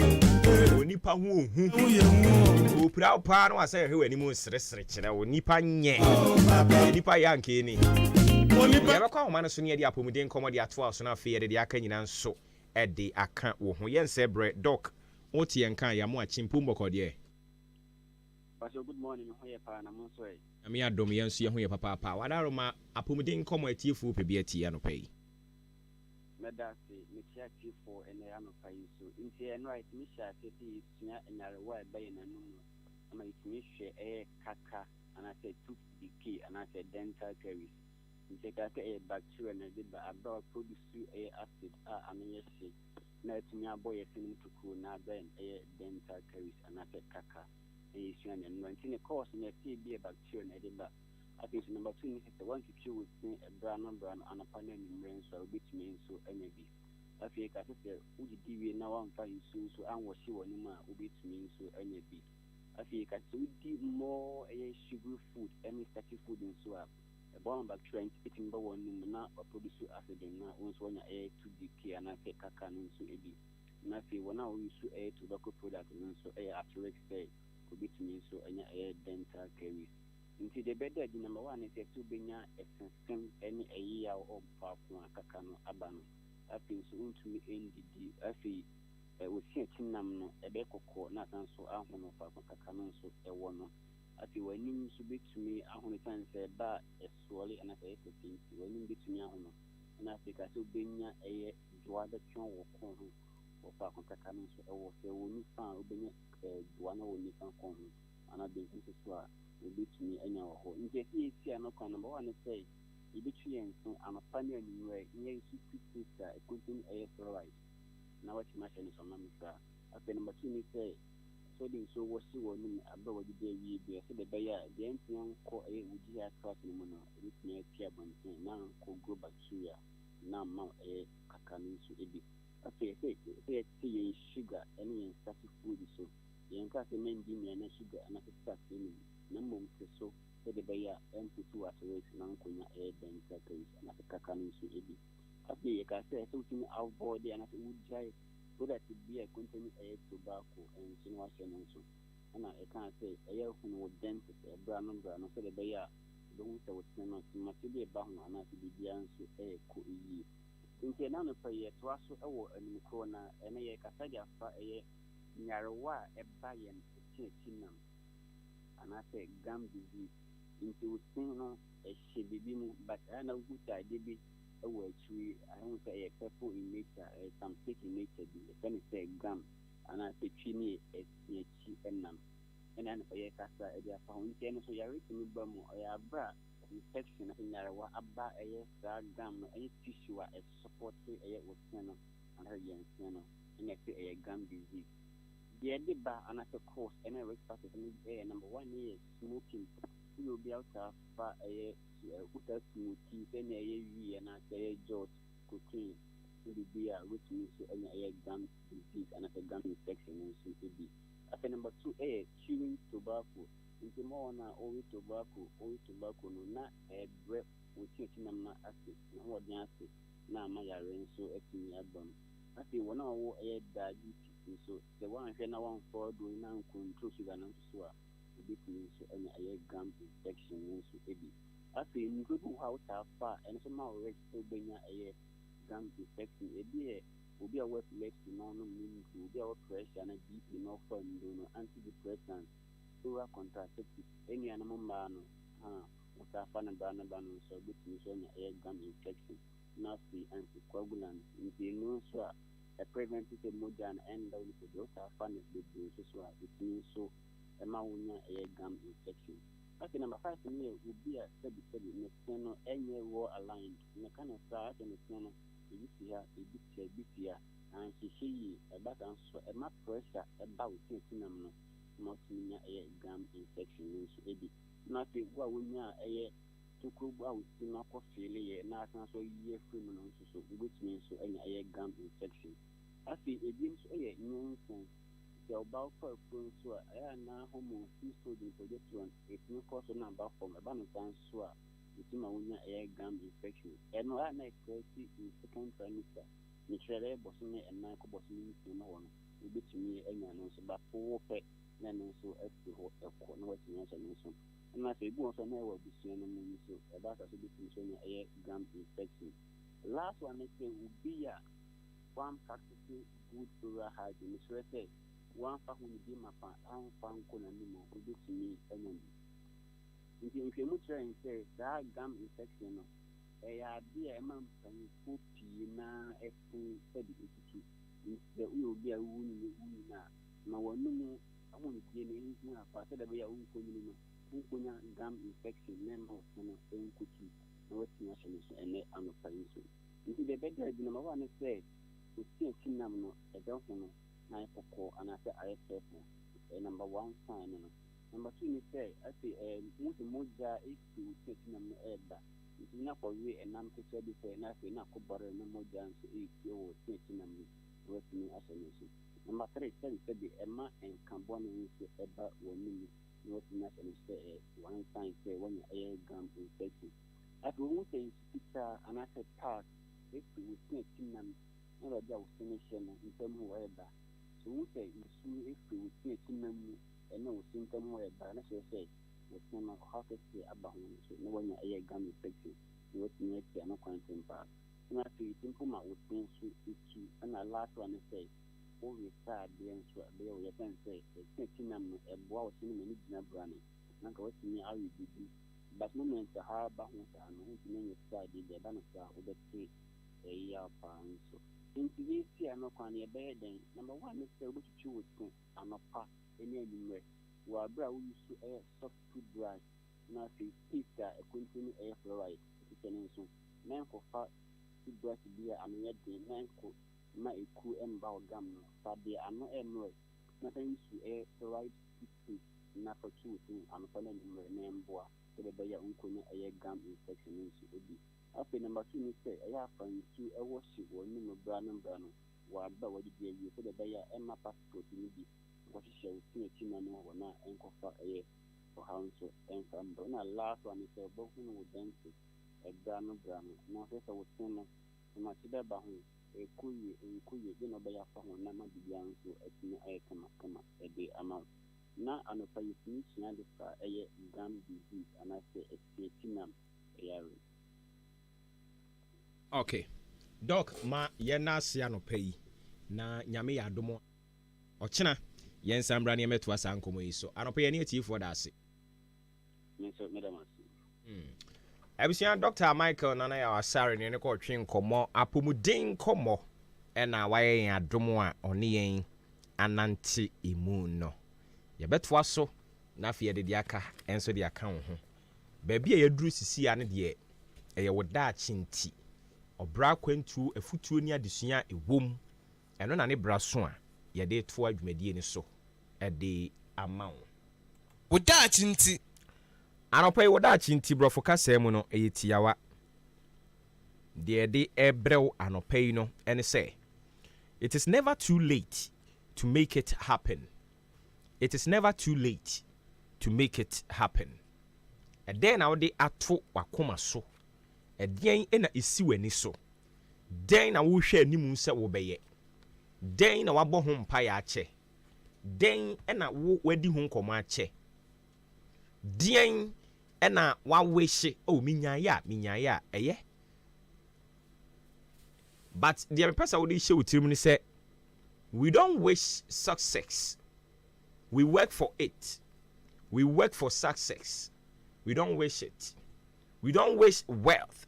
Say me person minya ho de bebre no we don't wish for it, but the ye ne say ye hu adwuma nti de odi asi wani so de awo pesa wo ye afimu nyina ni awo pesa wo ye in fact de awo di asi wani so mfie bebre ni waka ho asem wadi hu nkomo ache no anopa yi ma ba me ka kire wo se wo da ache nti enka nkire wo se wo baby amanyi aduri de ene apa ho empa ho wo betumi aye kopem se wo betu kum na wo fi atiasefo asase so ansa na yebeka say are too late until say you are still living ewa asase so ne de it is not late. The only time it will be late bria wewu. It is never too late to make it happen. Medofo manin si dia opesa we ye opesa o si dan opesa o tu kwan opesa wo ware opesa wo opesa wo ye de ba de me pa cho asore no opesa wo bi ohu eya na usuro obu ono mu a oso tinka se omi asore but enam nsem ya keka fa asore ho nti eya na usuro obi kura mpo bisa se na me hya ase afiri he empaibo e me hya ase we he na me da ko wie he me da ko nya nipa ede o mo hya ase se onyame se ya ye it is never too late to make it happen woda chinti eyo bra kwantu afutu na adesua ewom ena no pay ye de amaw enti ade bia de asi ani so no yen kan kire ho se e betimi ama na bam se wo yire wo ho na wo ya awrade nti ebebem woda chinti medase de ubon krata amboso braso ye kwa akofa no nso so e de atoa so e de amaw enyi fidie ni mfria okuku sepuo munye so nipa ne jai saman onyipe onyawo peyo onyipa muyamu papebi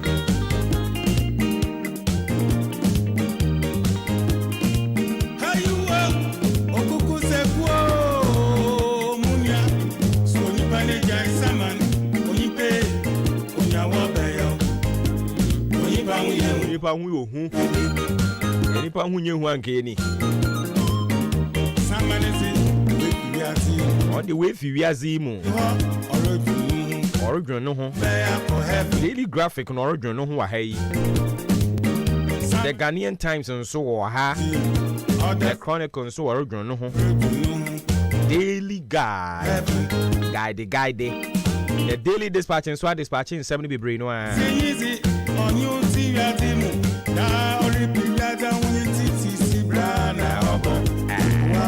the business analyst and now for before being so papa daily post in new and a metro lanes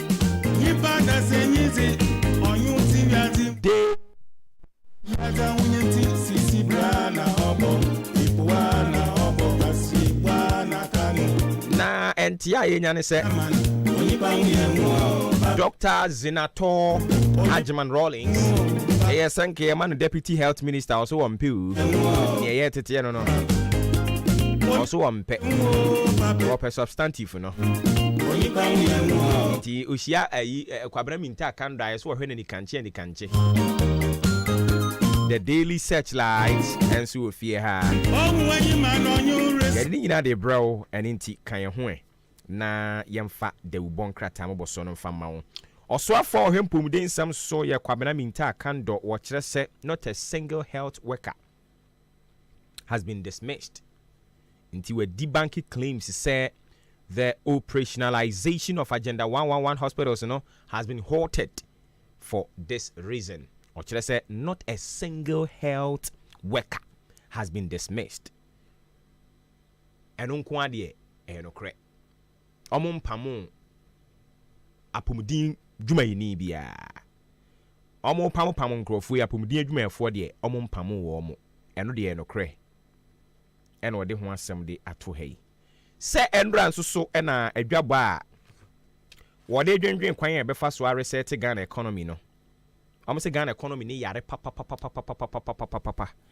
eninti omo afrefre enimdifo papa no obo hwi no enyansafo enti ene enyansafo kɔ a wo nyina de adwenkyerɛ ne adwentoatoa ɛde kɔma mpanimfoɔ sɛnea ɛbɛyɛ a yɛn economy no yɛbɛpɛ kwan yɛbɛfa so a yɛbɛsane yadeɛ ama ne ho atɔ no nti ɛnɛ ɛna ɔmo bɛwie ɔmo hyɛ aseɛ nnora ɛnɛ na ɔmo bɛwie yɛ monitor ne yɛbɛkɔ so hɔ biara no yɛde mu ama ne bɔ ɛde bɛbrɛ wo yɛmmra fie ha na afei yɛmfa de ɔbɔ nkrataa mobɔsoɔ no mfa ntoa so ɛmfa ɛma wo afie amaakye yɛgyo pani na apo mmɔkɔ deɛ nyame adom nso ho yɛ kwaku maakye meme na biribi abɔkɔ deɛ bachan ɛde awurade ase wadaroma momfa yɛ mu nwura mu na yɛnkɔmmra yɛba na biribi wɔ hɔ no mu a ne yɛde atoa so anɔpa no wɔtwa bɔ pɔ minute nkro yɛmatiefo nyinaa kyema makɔ ababiem de ba henkan 93.3 FM so de bɔ krata na pɔso abadwa so ne yɛde ba bɛso mu ani die kwan so medin adi kwaku ɛnin kusi bu adumene afia ampofoɔ a ɛna de krata na pɔso no ɛnam deɛm de hyɛseɛ ɛyɛ daily graphic de bɔ krata na sɛ deɛ ɔbɔ bɛdi nkanti ho no Ghana esikasɛm no aba beto dwa na wɔn kyerɛ sɛ ɛyare paa nti sɛ de bi yɛn betumi asa no yare nti no wɔn atubre bi asiwɔ no na afɔ bi asiwɔ no a wɔn edidi ho nkɔmɔ ɛho baabi a wɔn de bɛfa a ɛbɛyɛ yie nti ho nkɔmɔ ɛna Ghana mampani John Dramani Mahama ɛne na bɛde akyire maame Jane Opoku Agyeman wɔn nyinaa mfoni baa no sɛ ya wɔn ɛka ho asɛm daily graphic na de saa amane wei ɛbae so afɔ hwɛ Ghana apomden nsɛm so onumnyafo Dr. Kwabena Minta Kando ɛna ɔno so de atu dwa kyerɛ sɛ agenda 111 no baako kure no ɔnom a ɛyɛ adwuma ɛho asɛm ɛdaa nom sɛ kratafa ɛtɔ so du miɛnsa Dr. Yamson ɛna ɔno nso ɛkyerɛ sɛ economy na ɛnyɛ no nti aban pɛ so yɛ ne yie no ɔno de nafutuo a ɔde ma aban no sɛ aban sɛ bibia mo hyɛ bibia ase foforɔ wɔn hyɛ bibia ase foforɔ ɔde ɔmfa no sɛ Ghana first president mpuni na on hye bibia ase foforo eno ne de ono nso edi tudwa daily graphic anopai Abusuamede the Ghanaian Times the obokrata no ena etwaso the Ghanaian Times ena mede etwaso ede amawo na the Ghanaian Times so ede nyoma aba the Ghanaian Times ede nsam aba pa ye kire se Southern Ghana honom no sese March gosi June no no omonhwe ni mu se nsuo betoto ho pa ti ye ho asem eda hanom se National Economic Dialogue no so omode ahyehye so no ena ne Ghana mampani abone tai kama hye ne kotu ya oda ha na asem a wo Kenya da se ensama nkofo atwerɛtwerɛ de aba proposals ahodro nyina da no obehwem se efe na bibi biara eye moa akwankyere wo mu no wahwe ede aye adwuma nti waka ede akyere stakeholders de ho asem ede hanom se na se wiase no sane anuoma akeka kɔ no ehu pa ehu ni ase bema bi akum ne girlfriend ne mpna bema no no ye boyfriend ene oba na ye girlfriend ti boy and girl and wo mtu we gwade se mine bema tim so o bema wa hwe nyame anim ani obro so bati kopo akum ne mpna ede na hye polytank m ese septic tank ode na hyem a chese a sefem papa awreho enewi asesane a empra ne sanyo manyo empra sam no ekono emu obrem wanye din yebekun wanye din obema no betumi akun oba no so kura betumi akun se di aba no hweke anniversary esi ye young boy and girl ti obema ne atimi abo oba na kunu we de yese bema bi o amfa bema kro ndi amba ti ukope krata the Ghanaian Times ya na wakenka wutempna fu bi hu na hwe ne bekun ajai no na empra no a enku anto antwere wu ya nim de obenya unim bema bi obehia nim oba bi obehia no tempna fu ana pe jai na pe oba bi tira no wanko the Ghanaian Times anape dem de to so the Chronicle the bokrata me fa semba ko pe na afrim edom kuma wo tebje fie ayensem twofo nhia mu na dom de baba tu dwane se eboboba eyobi mra ne e wa chiase wo mo kire se eboboba eboboba ni na ne se mampani John Dramani mama ne NDC aban no kure wo makasi sudua no mo sinkete se any betting tax a NPP aban yetwa mu de ba ya u send scan ne ato u di betting so ane ato no NDC aban so be yefro no no kure obe yefro na so do hint wo mo kire NDC ni firi ope ode foforo ba be shanan na foforo de ba be shanan no ode ebeto real estate mom sisi enu so de escafo adwuma hu enu MPC ni ministers no madwuma mo ya no MPC ni o madwuma mo ya obesisi real estate no mo de henhan enti minority chese NDC aban de tax ebeto real estate so afi telecom enu so de tax ebeto so mining o ma tufu magudie no so o de tax ebeto so ene afoforo bia ka ho so mu yi 11 ni betting tax ni firu ade om de ba eno no edom kuma omra shebje fie ene de nte ho wei ebetu dwa the chronicle anopay daily guide da obokrata no ena mede eto so na minority fo ne edom kuma na mugu ha musamai krata ya asem ode aba ne se wo mo minority fo no ka che Ghana fo se dum so asan ba bio yo yate na kane fotosamfo no so kire se omo free akunya so ne omo jagu ho akade ne sika sam ne ayide bebre 5 billion engo 5 billion Ghana cedis nkwa no omo jagu ho a omo no omo di free ho a chesese o madani a chire dia ma NDC fo no ti oman no na ejina yie oman no de omo so mo chenya so oman no na ejina yie ansana omodema NDC for enti ehwo asem edahanum say yes 27th March ena owura jachi kwesin obehu ni gina bia ni case na da court no ho nsensem no kratai ede aba owura bi da ha chambers ena no so okase aban yo tiswe bosha hodura wa hye na wo so odi so yempa yi na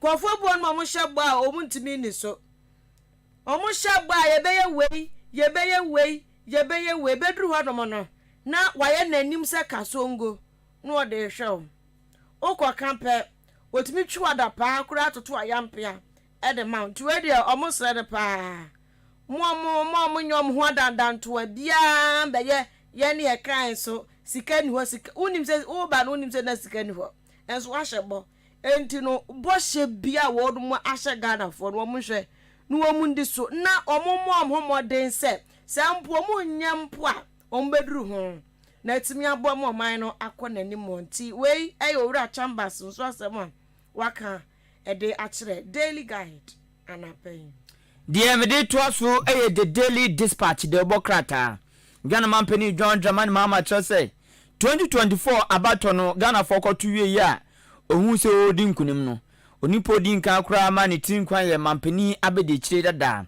owura Dr. Alhaji Mahmoud Bawumia na friend phone so hello is this John Dramani mama? Yes I am. Okay, this is Dr. Bawumia aka it is possible chairman you've won the election so I congratulate you and now money tinkwana they do on moto aso anti Dr. owura John Dramani mama na akasa o chimusa and a daily dispatch de ho asem aba na aba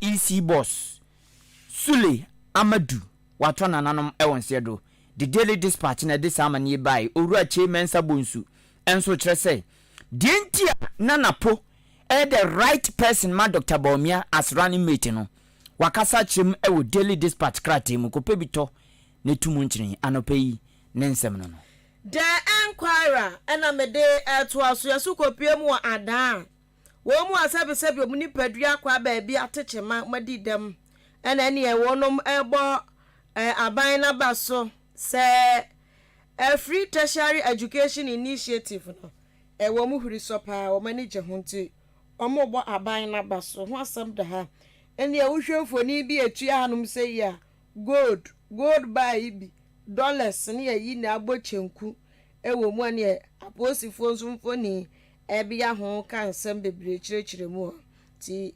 nhwehwemu ekoso ane se ekoso na yesi mu nsem aye prekese something which is the kratai na ede aba na minority fo nso no mo bo kokose omo no se say omo ya patako jeko abobo ena omo gu mrahye bedwafie ho akubia omo jibia na omo de bo omo bo no ma hwese Ghana fo bedi nkunim se say omo target nyina no minority fo na eka say yo enti no parliament wo omo wa no obi bi oba na dwen se ode eto foforo bi eba parliament omo 88 opani 80 omo be sori atia ti no tax bia ni hono mu a ebeba parliament omo minority fo no ebe ji atumu na omo se ebi boboba no ma ye din atalanku eba pe omo ma Ghana fo aso aten se omo nso no omo ani nje ho the enquirer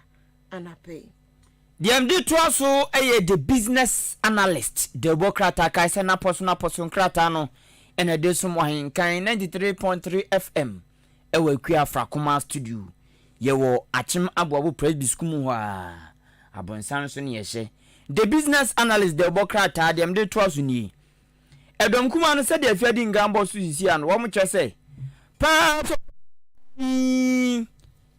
na wo ma hwe aban se obesesa tuobia tipa zo mbe pene se NDC aban ebesesa tuobia kekede agugu nuama so de ama Ghana for de enya de mbe pene ne apene china wo munye din ehwe sa de ne da the business analyst the Democrat na ebosa amanie yi atoye mantemu so for sre Ghana immigration service for say wo munna amwa na galamse kun no wo muntumi enku ne yi Bank of Ghana so go NPP aban yetwa mu de baye Bank of Ghana editable atoso wa suspend sa policy no say ma enye adwuma mprimprin wo mo suspend ansa ho asem wa no mu sei na owura Yamson so na ka chairman Penny John Dramani Mama say nyankopon de nimdie nyansa adom no so mfanye Ghana yi mfa reset Ghana the business analyst anopay Daily Post ana mede to aso Bank of Ghana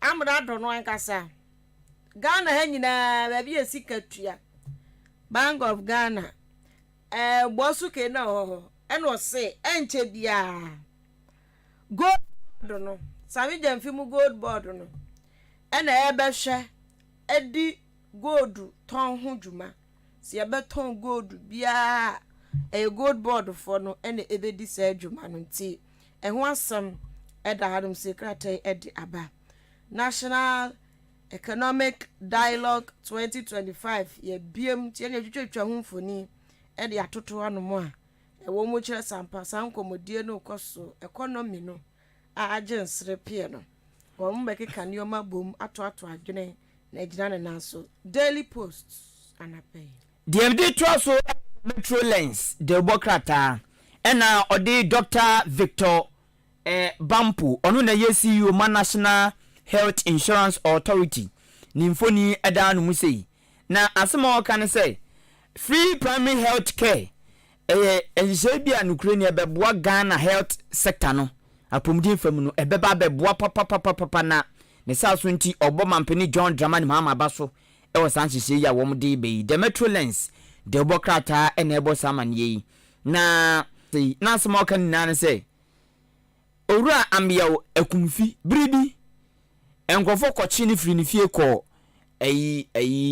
office bi ya na mkoye ne hunhwemu kakra sanse office bi ana wo nice kasem bi enkoyi attorney general de abetu jo no ane yema wo mkochi no ono ane hye so mkochi Professor Amyao Ekumfi nti ne hunfuni ne nasem da anu sei Cape Coast Hospital so bo National Health Insurance Authority for abaso ewo se bi kuta health insurance card on se nyiska ni na obetua nti de o sa ban ni tua ni na no Cape Coast Teaching Hospital de otumi so match asemde ya wo mo chese ka ni na no wo manya ne tie se mo ba betua nti no ama wo mani ajepan mo bo wo mo abaso the Metro Lens anopay Daybreak Freedom in Truth no kreka de o kan wo afa wudie nti ode nsam aba na yasi ekwofo bi ka kire owura JDM Ghana mampani se onfa opariado enka ne cabinet no ho na emabunufo nso nya na musini ewo cabinet no so ho asem eda hanum se kratai enede aba amia kumfi asemi na eni atani general enso kasa ono ana share se yenko doa no ti ho asem professor amia kumfi asem no eda ha Dr. Amin Adam so kire so mo so ja sika to ho pa o $8.9 billion ho asem eda ha na ya se awia so obi anim ni mudro obi anim ne bo obi anim ne bo nti wo baabi na wo hwe na se utimi se ha de kofu afamefo a utimi free ho utimi dwane je ho kra nkwa ti ma me ba ku bi da o to onim ne bo pa o hwe osombo ya besi ya atoto na se ono on pay down flat nsem bia nti zinato Papa J awanya ne baby ko Ghana mampani dada ne baba kama so no Zenato Rollins en woda hai en yese deputy health minister no a ya pese ya de ne ye no o si o da bi or reject in Jesus name emfata no ompe ti ho asama da hanum say ya just o matro ne bafu e de ato hanum say ya Zenato rejects deputy health minister post ho asam eda hanum say kratai ede aba daybreak anapay Democrat no pay so for hwe Ghana sika sam tutuye so onimnya for doctor atoba forcing asema o ken nan se Ghana sika sam no yare Ghana sika sam yare na Cocoa Research Institute of Ghana Adwuma for say omanya executive director bia sa executive director no omompe no omtumi ne nya adwuma omtumi nso MPB mra ne omtumi ne nya adwuma ntino omonsesa no na womaso omoka ni nan se executive director no manya no Cocoa Research ono no ono a omunipa o like na dibuo wo fom na afin so no so a owo ni leadership skills nye ntiri nsa de omonsesa no said be adwuma no bekoso nti omu demand so mu yini mfiri animanim ya nya so mo animanim ya krate say netco for warehouse e watermali ejato bru nya sem kitwa ho asem wa no sei edom kuma wo mra shebje fie so twe mampani John Draman mama boso pa say wi baby adui na udu ukọ ma bi mu kra e bedum like light kra ye san dia kona bo amane ma obo aho se brise kosi brise ye dum light ne yasan so ne brise enso ye anu mu ye dum ne mpo e amane eno nzo asan dundum ne ntentem enti domkuma ne chese mampani John Draman mama dum so na wasan dia ba no on hwe ne ye pa na sa dum so ne de nya dom betwe ma no kra ho asem the Daily Dispatch Daily Satellite Democrat no ediaba anope ye de asi ndom kuma no mo he afi no mo aba ka dum so asem no ko baby se omatam na ni ho no omatam na dum so na ni ho sa no mo pa kire sa na ne na ye dum no ane ye kan na no mo se dum siesie na no ye de ade no omu siesie tuwe mu de no mo dum no a omu a hyeda no mo dum no di bone ana asesen Kofo bu on ma omo boni ye holy o sa omo ya do we have a holy sin? Do we have a holy sin? Oh yes. Ya kofo bu osa yes. Ono ni boni obey o wiase bia. And they holy. Ba wo ye sa boni ni bia. Eye boni. Ya kofo sa nya ha ne ye wo ye kase ye nso ye hia timetable. Sweet na po se wo pe timetable ko print wa de. Oh. Asemo. Ti anu edum siesie. Oh okay. Omo de de holy sin. Yes. Aso mo MPP for. Oh yeah. Omo de omo suban ano no. Ye nyina bekoto ntoma wo store baako. Ye twa wo epo fa afia age wo de me soma age me de. MPP ni betuma ka so no de ne ye papa chen wo de no. No kra. Oso okay mate. Ene fa wo de no ma me age me de no. O san age wo de no a o se me de ne ye papa chen wo de. MPP for Suban. Omusuban. Nanka we any fia papa obetena so adi mfia he. Di o si adi mfia, di bosom ensɛn. Mo asa Mahama buy asa we twa by 3 years so 2 years. O say wo opposition won hwe ni dwuma di. Nti wo dwuma a wo so. Ba be too much. Ka mo de mo mani pa no kra be the 6 months hwade. Na fe na nipa ne siesie no na. Aba so mo ni dwuma di. E na ne etie ne say ayi kan say they are now reeling from one humiliating defeat, you know. Nti popo brigbiri no atisi wo mo so no bebiri no ade nya nkoi. Nti atubi no mu akasa. So ate de aboro nya nso aka. Enemente. Onte ye. See a friend when I be. Enye na IB bank no. Bureau. National Intelligence Bureau for no. Omo friend no. Anam so o se ye twa sika to ho no mo aye se yemfa nkrofo adwuma mu. E na ye wura Mahama wadi se sika no. Wo kra de wo kire se wo polytank wo ho a enumu no odi ne sika ni gu. Enti wadaro mo abetimi a kire ne akwakotam. O mani sika. Oni ma se mo ka kire bi NI before no. O se semantics. Ne odi batwi mu. Semantics no de kotwi mu anye se nsemhu no keka. Paniti so ono no. I know so nsemhu no keka na no keka. Oh, okay. Ono ane kan yo. Ono ane nu mu asem o ka kire mpanimfo o mo tworo to ho no no. Om so opani asem na waka nu se ani bi se mpa o se yes. Enti obetimi a kire yen because na TV no so no o se wonni ba bia wo ni mebe. Enti obetimi akọ kire yen ho ana. And also semantics. And yes semantics no de batwi mu sen se de wubi sa ye. And also nsemhu no keka. Abronye. Weti abronye. Nti wa so de abronye. Na wo ba aburo ye. Udi no honam nse. And obi ka se na se MPP before characters be say as regional executives and then on be na attract nkrofo amoma be kan mo party no. Senti na mre wanyina nya MPD. Ayi ma yi se owo bono side ho yi. Me referee ni din. Sabre 1 and 2 no. Yes young man. Young boy. Any abrewe 2 na abrewa so 80. Old woman, old parliamentary busare so old woman. Speaker busare say. Na o wa ha bia fro say. O so onu na old woman 2 no. Abrewa. Onu na old woman 2. Abrewa 2 ni ebisa say abrewa no so 80. Say abrewa 80 no 2 o say ai. Openi 80. Openi 80 so tie you quarters. Na bad na bro ye we ya. So also kansem hunu keka. Na bro ye so kansem hunu keka. Nyam na me kan ono ananu mu asem okokan ye wo mpanimfu anim no no.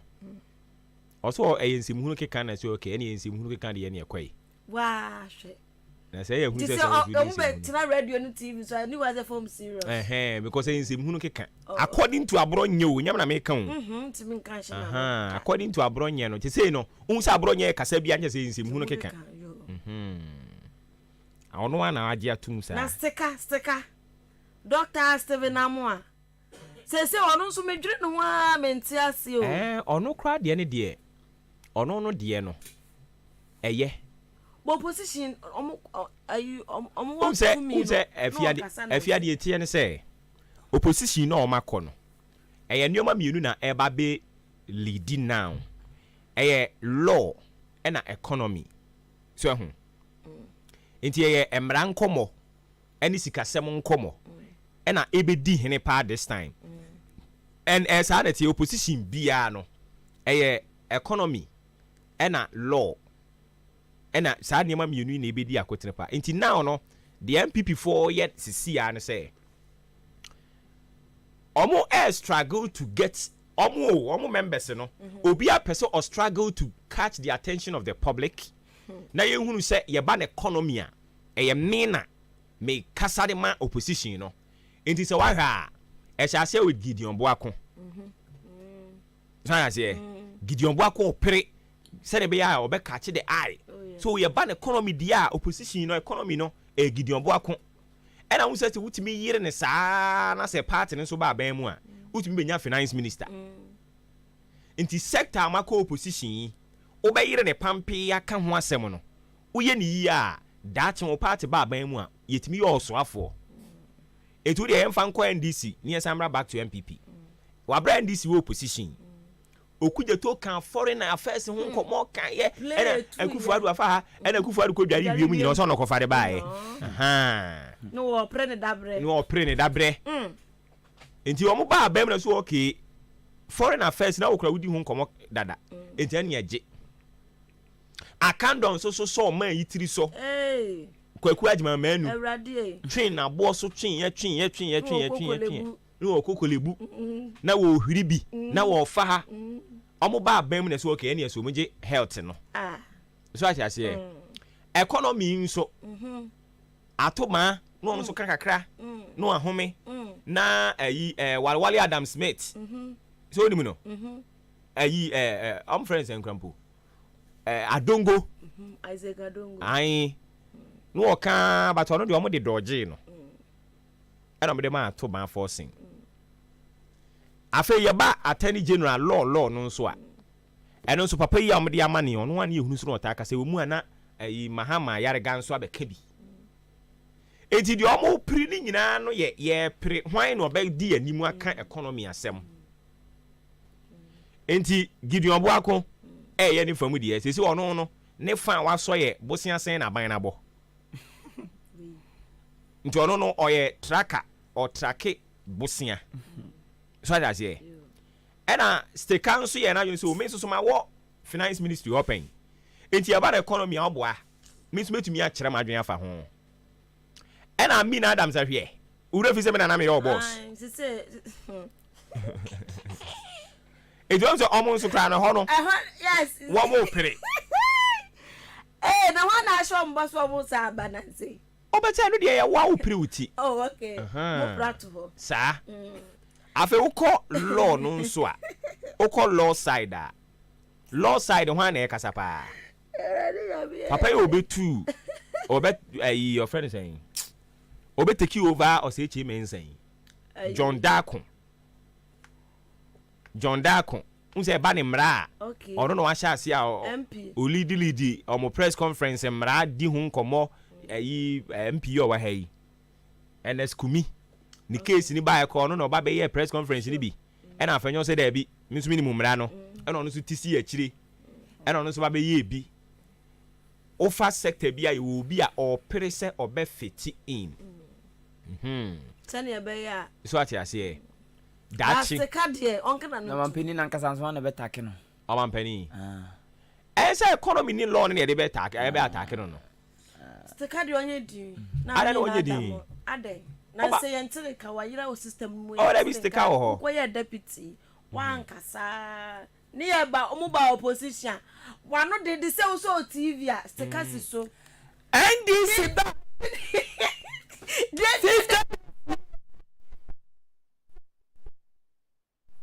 sese ne kasa so ya mu ne sene dodo na ne kasa ya saying all communicate oh Debbie number ku bia video ya hwe sese ne bu afu ne ho ana sese ayi kasa Felix ofozu kwa che sese on kana ntum no mbram na hwe do tore u de aka wa de opposition anya opposition uza de ya na ayi omo e ba ban mu nso ya na omo ba omo wa ban mu omo nkomudi ni nso ha dwen se si yi mo de aba begina simpie so se economy ne nye e na mo toto ho economy enya mo toto ho yin so e sa economy yi e na ye di bi kosi hard village yo na no se no mo so ma ye dada am people for na ye e na NDC for person be take credit e na am people for so mo mpene credit ne so I was saying ko mo ke kan mu ko twa homa mu no onko mo bodin say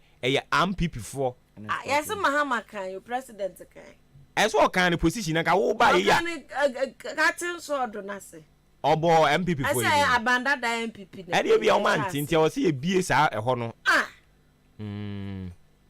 o se e bie sa e ho no ne e ka ho asem be no so ya politics ya the Hajj village esi ani ai papa ai mpom friend se bibi ya omokosi wa yinkran ya o se economy no da bi o se economy ni nya e no mbisa se economy ni nya ya te economy ni nya homa na wokotwam no ba yeyi no akopesika be ye ana asesen so e bi ankomo ni firi ba so se economy ni nya ene ese ya te nano no nya ayifo na esie ehemfo see no no eye can say airport for na airport na Burkina Faso for there oh na institution bia ni ne bra obo but hwan dia sedi na be she o man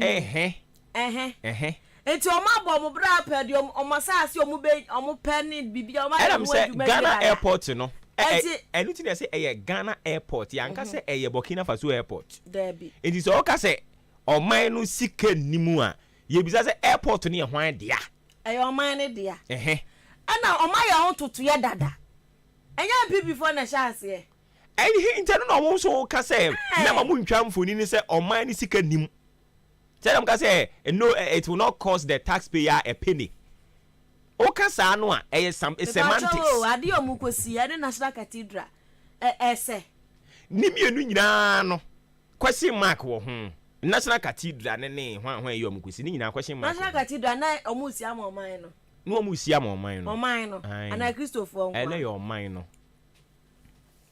Hajj ni so mu si ama oman no no problem mini hawo si cathedral si Hajj hwan no village no memeti mini hawo ho but masema mi bisa ne say emprimprin sa Hajj village ni yi ba ku ye ka ho cathedral no eno ne hia ana masema mi bisa na ho brasi anya no na hia na mo ba bi mo yi nkrofo adi atifie na ne Ghana airport yi wo sika me etimi de bi si Hajj village a ade na omo ye bosia ne omo ye fa omo adwuma me asi enye sika nti ye yi omo adi ne yemfa nti omo ka na kire ye tua kanu so just a misplace of priorities in kwan e de to oman mu MPP NDC duka daya nti wo de yes ya pe hu sika to ho nka mo ba ye yi ya pe hu sika to ho de but imprimprin se de mo ankasa mo ka se ye reset economy no mum ye nya abotransa eya no credit mo ka no ye nua no muslim fo no omo ko meka no a sometimes minim so akọ fire airport ho a obekoro bo tent bi omo titi mu ntontom we wo mo ha adwen enti aso man no we are talking about treating people with dignity enti ni yensi ba bi kama yensi ba bi kama emfama wo mo entias se entiasie wom entiasie wom but the issue here ni say are we sure say enu na hia na because haja kwantu na bada ben da ben omukwado ba na haja kwantu no enye everyday thing no once a year 6 weeks it's not everyday thing haja kwantu enye everyday thing say bia de bia ye entini yes ehun hia but imprimprin no Ghana mabunu no a ya mabinu akotena fie no ya dwen wo mo ho psychologically afia oti hei ya fa wadwuma mu ene ade echi ni aka che o se yi wadi a psychologically then because we wotiri mu ebi a ode akotu social media so kra se ya ahenkan welcome afia mpofo a wani age esre a ade e bechi ye se yi nadi o be feel sen be feel bad one hwe ya ntimi be take you masa psychologically what do we impact ade beba haja kwantuo ya hu hia sere me kan no but is it everyday thing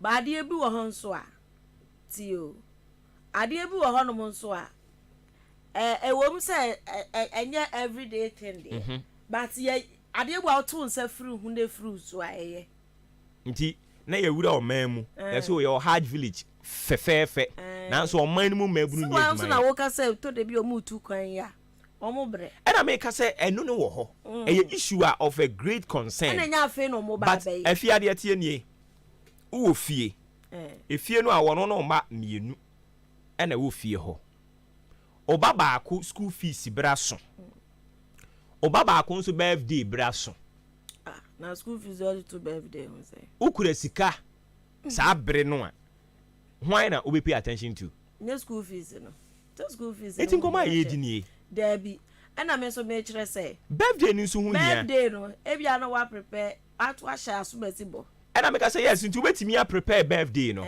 but in print school fees no hu ne hia nti ɛne ma me ne birthday boy o sɛ girl ne nkasa na me mfa ne sika no enko tua school fees na asomdwie mra fie ɛkyerɛ yi ya pesika birthday party sɛ abrebe ebetumi ayɛ. But we are talking about a situation where ya fan crofo adwuma mu ebinim ayɛ adwuma bɛɛ bosom miɛnsa ebinim ayɛ adwuma bɛɛ bosom mienu ya ka kyom so munko fie ya yi wɔn adi enti no mi so mi busa sɛ enti Ghana hanom ne yɛ wɔ no hajefo village isika yɛ de ikosie no saa sika no ɛna ebetimi saa sika no nko na wɔ no ebetimi de ahwe ɔman yɛn kasa no ne yɛde bɛhwɛ ɔman no but for me ba for ɛnɛ sɛ ne ɔmo ya pam wɔ no ɔmo ya pam wɔ no ɔmo ba fie no adenti yɛn so yɛn kan kyerɛ aban ne sɛ utumi bɛ na wo sɛ yafo obi adwuma mu na saa nipa no wapam no tisisi ano baabi a wapam na sisi ekwan abɛda hɔ no wobɛfa obi foforo wɔn so munya sika ɔmɛfa obi foforo ɔmunya sika ɔmbɛfa obi foforo eti no mo hɔ no yɛnya sika ntua ɔmo ka nkɔmɔ no ani yegu so a yɛdi afia ebi mu kura yɛsi ebi mu kura hyɛ atua bi mu ka dada o enso dabi sɛ deɛ fa ne September ɛyɛ fa wa anyɛ ɛhɔ no a na yɛde udin bɛkɔ controller ɔmo bɛ process udin no ɔfrɛ sɛ wo nneɛma kɔpem certain way bi ansa na yɛde wakɔ ebi mu kura yɛfa bi mu adwuma mu a na ɛsesefo yi yɛfa bi mu adwuma mu ebu a otumi yɛ adwuma bɛyɛ sa fe kura ansa na katua hyɛ ahyɛ sɛ yɛyɛ den yɛba so ate aseɛ na mene wo kasa yi obi ekɔ baabi ye posti obi de ne kɔ baabi ɛna watiti ne mowire mu aprapra ne ho sika nyinaa de akɔ rent dan afei ɔkɔ obi mu ayɛ se yi wadi wɔkɔ gye ne sika firi wura hɔ no asesa ne nneɛma nyinaa fi baabi a ofiri no abɛse aba ɛde ba o man ye bi na saa we na wɔse aban no hwɛ no ɔka firi hɔ bi no mo yɛ o madwuma adan yɛse immigration fo ne ayifo nyina ya pa mo bi abafie ɛyɛ no korɛ security way for the minyante ɛno de minyante na wo yɛse ase kora na obi bewura ayi mu no sika watuatua na wo za abepa mo na abafie ti akoma mani pa adwene edi chinhia kyese atete sem atete sem sɛ ne yɛ ka sɛ yɛkɔ pɛ bosia $25 million ɛde ba be gu banks no ne yɛ kasa sɛ yɛ anwene nkrofo a no mo yɛ adwuma wɔ banks ni mu saa brɛ no ɛyɛ saa asɛm kro no abi ne yɛ ka ne sisi a yɛtumi kɔbɔ bosia ɛde bɛyɛ bibi foforo yɛ nwene nipa ho ɛde yɛ bɛn kra ne ha yɛn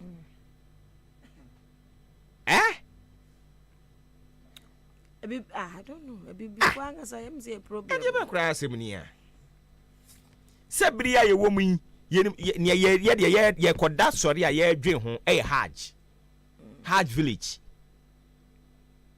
sise kura ya sɛ yɛdwene ho sɛ yɛbɛbɔ mo holiday mienu papa na wurade yesu papa yi bɛsɛ sɛ bɛhunu wade hye mmɔbɔ yi sɛ yɛnkɔ sɛ yɛn so yɛkɔ yɛ monhwɛ ne kakra yɛhwɛ hwan yɛ papa yi na yɛsɛ agorɔ bɛ so yɛmfiri anɔpa yɛgu so mo yɛnhwɛ adeɛ mo yɛnhwɛ adeɛ agorɔ bɛ so a ɛfiri anɔpa watwa 1 month aboro agorɔ bɛ so ɛfiri anɔpa afia ɔbaa yɛ appointment wɔnyɛ yi wɔn baa yɛ 1 month yɛ wɔn nyi akatua 1 month yɛnhyɛ ase ntua wɔn ka saa 1 month yɛ na yɛ tua wɔn ka na ba ne sɛ na obi so na ɛsidi kɔ yɛ adwuma na bɛyɛ 1 year ni ɛno ne nkɔmɔ a wɔsi yɛ di woba 1 month yɛ wobɛgye akatua wobɛgye pɛpɛɛpɛ saa na so wayɛ adwuma yɛafo na adwuma yɛama na appointment wayɛ adwuma bosom so asɛ wo so yɛ tua wɔka teacher ni deɛ na bosom kura su yɛ kura ne antua wɔka kura na yɛbɛ process ya by 3 months time back pay ni nyinaa bɛba boom family bɛsi abom Peter so ho eti when we do that ɛma yɛhunu ni pefe sɛ yɛ mpanimfo no ɔmo nwen aseafo no ɔmo nwen ho because me te ha yi ɔmo PhD mi mobi wo mo hwan doctor hwan yi amu yi obi anye bi but common sense ya ye de bobra be ka kire wo say wafa na anye bi onim nkofo na ye form adwuma onim how many years they been with the fie bebre tena fie be 3 years 4 years 2 years and na ye ba ya yes mafa won ni odi kan fa o mo koye na mfa sika nto ho ene o fa won inka ye expect wo ba na wo campaign at the back of 24-hour economy 133 no nipa na ade ombe nanka ye expect wo 133 ne say umom na nka be make use of so okay sika ni ho but ye krampo ye ni so ade hunu ye dey buy 133 na obi a wo preach employment wo beto say employment crofo a was my imadi monko na chiri maba sade na yamfa say mo brao amu nipa saa no mko pe bosia ne begu banks hwe GN banks banki hwe nipa pa ne wom be pim ne obi abra bwa sei na wo ka so mo de no ena ne no me mfa mamo so ena ne no me mfa mamo so oman ya wutima wani nyesa wo ye omamba untumi nyi kuma mu say I am fighting for my country cause ye ni hihye bia o so be ka say o me de menya Benjamin ma mfaso am so menya ebo me there be wa start bibi so start say o ye bibi so a ye be house ai e ka say etuatua de etuatua e ka say ya o de hwe adwumefo a wa ahenkan ha yi bisa ho se papa ya me bi radio ya nka one we he eno ne question was ye bisa ye ho frimpon a wabie ayi a wafa nkrofo ma bebree yi senka frimpon yi ni ho a ya bisa ye ho senka sankrofo nko mo yes akodidi na si ansa no mutumi ko university teacher training nurse nye ni paketo chese o kan nsem no a unhunu ne ka o kan nsem no a unhunu ne ka ene DTT mu ne ye de NDC MPP we a ye ken ko MPP NDC fo no di atem because unhunu say ne nkoma no but ni would have eno ne ya na me ya no ni would have say omo aye ka so mu nkofie NDC fo bi nso wo mu o eju ba ka chem so omo aye ka so mu nkofie mu nyina na MPP fo NDC fo mame na mase ne yesi ye kan be kan ma ade ye be chien ye be to aso bi wo Germany o se chia no wo ho de asane me se o hwe ene ye chia no chia no German ka sa mu me danka so o ka good morning dai good morning good morning good morning good morning Morgan hey obi say Morgan eno ano no Morgan Morgan was a Morgan good Morgan say Morgan so a good morning why there be one good morning was a Morgan me paddy me paddy pa me did do ko ba na jo me abruchiri for ya no ne hadwen me wo bi mu kura sese me mo mu bi anajo ai mo hadwen do so ne wo ho no depression yo already ya no na fifia nti wo mu nya wo saa no a te se wo nya ho twabere o tin say the OS camera watch one over your video call is on per video call video call no it's one no use data free yes and strong so yeah na bodam say you know your data na bodam be 3 days ni ayifu yi MTN for kira mo ho kira ya eh omo se ga mo ni na moton sim ba ko 100 cedis sim ba ko 100 cedis ayo dan ha no mo ye mo sa sim ba ko 100 cedis o bi enti o bisa enya sam papa bi an kantro se me bi sa mu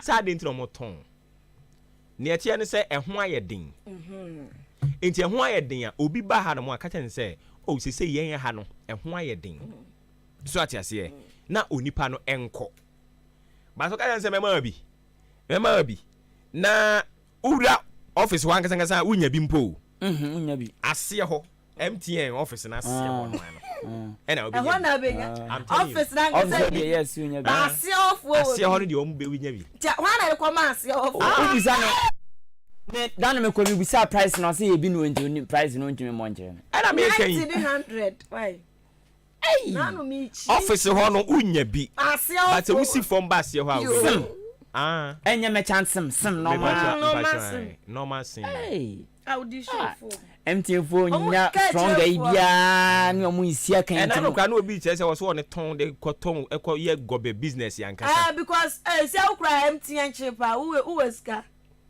utimi ton de ye bibi 100 cedis ara ho semo o ma no be ntimi ka kire me say o per passport wa a day wo benya bi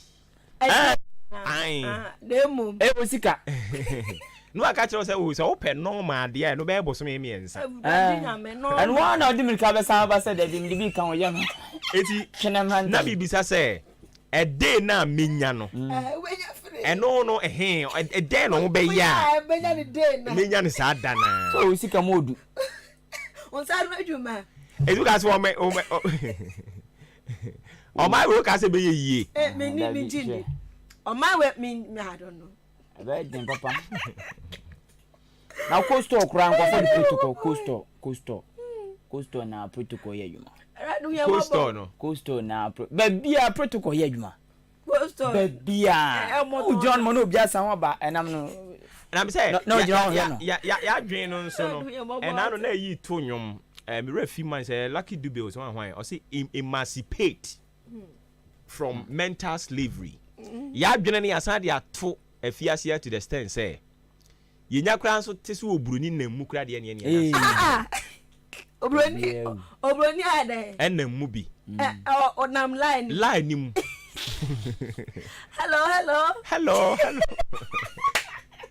say ma mi say omo ko choba omo didie omo ko to aduane na omo ho no mo omo san like nipa wo ho omo san like cat bi free ni oba okinkrin oduro ho no obo ma me ni din ma me ni broni bi koye mi tisisi ya enti me sro ye ma o se ahwa ma ne san line ne ho ati akwa aduane ama no adan ya oni obroni ekoye mi ti before the war omo ya omo nipa nwan omo say omo tikem omo tadia but o yema me tikem why na o tikem say o tikem ari ba ko me tan no o tikem mo so ba mpa chom tikem yema ka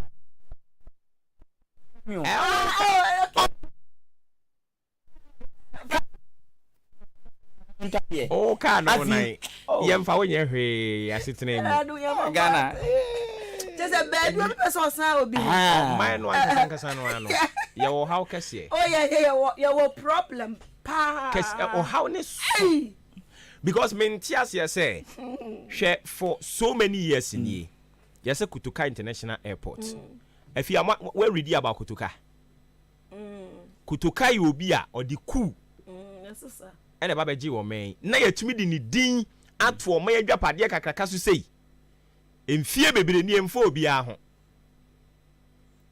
ade nti bi papa bi ani ne ho anu nti o mo gina so na fie obi odi ku ebetu aban gu ku bia so ba nipa wu nti den nti no mo esa no records nye so ati ase den nti no mo de to so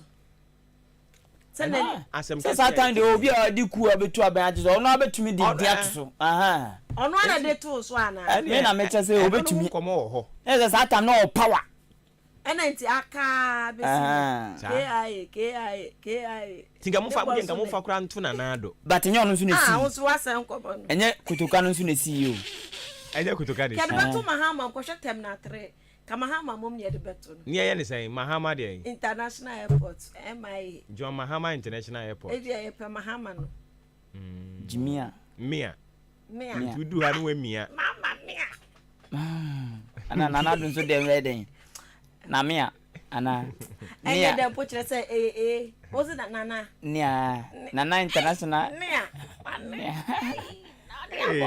ya bofwa oti ayi so Mia mom how program see said they be more crowd could be a dear to be a more invented offer. Living legend. I could tell more, yes. And Preco. Oh, what's alive? You see, or drink rubber for so bear machine be bony petty. Said be any pamphlet. Yes, I'm possible one way yaba. And the answer, yeah. Where Chia or Yakran where the vibrator. They say, I would be for massage. Now, why are your baby okra to Quampua? Who to cry you? Hey, Yehovah, and Yami, I say, come on. Vibrator. Vibrator, I would in another way. You need to cry him out. And none, baby. More adio. Mutia, dear, and son of Majama Mako. Building factories without the support of IMF. Burkina Faso, almost president, you know, or building $23 million wheat flour meal factory. Now you say wheat, you know, or mama wheat is some factory kesia a honey the bay wheat is some. Where ye $23 million. IMF for 4 and come on mine and sika. On mine was sika. Send your bay almost the bear create employment jobs. Ediama woman man for. Hey. Yet ha. Yes, National Cathedral and a baby boy. Yes, Hajj village and a baby boy. Yeah, well, say. Okasa Oka. I'm sure. Ghana, they say, some of them. You say, Uncle Pony, not see free Ghana, I don't know. Hey. Nasi Frigana dia. I said yenti. Me chese ninchi Frigana. Yenti ya bada samsana. Ya penya ko pass. Na gadenti na uchusu hospitals. Ene sa project no ayi asori over sanu ma no. Ade yenti. Penya ko mo ye so se nyankopon so kra obepe so be free kroma. Ah. Ama ye nyansa ye mfa nya hwi. An operator may can say. Simudia drone enimu ye. Oko UAE, United Arab Emirates. Omo hono. Omo airlines companies no miensa. Omo Etihad. Mi hu class ya omo sponsor omo ebo Manchester City. Good. E omo dia o. Omo sign wo Emirates. Enso Arsenal. Okay, and omo sign wo Qatar. Barcelona cross oma sponsor omo pen. E bia nso ye adwuma hu. Bia ye adwuma bo adwuma wadro. E oman ba akopedia. Ye de na Dani restaurant. Ai, Awurade Nyankopon. Yes, ye de ye nsuomu nam. Ye de. Enye se ye ntumi nya nsuo. Ye wo sika chen. Ye betumi aye. Okọ sa Arab ho ya ye kan ya. E de Omo ye desert o. Desert. E de ajapade pemprade. Ade ba ko pen omo wo ho oil. Ena oil no no madane dane ani o. E de bi enya international airlines a e ye adwuma de ma won. Yes e obi. Ghana na gold and chains are oil. Gold in this annual. It would obey. I was at that restaurant. Well, quite so. It's a book travel didi.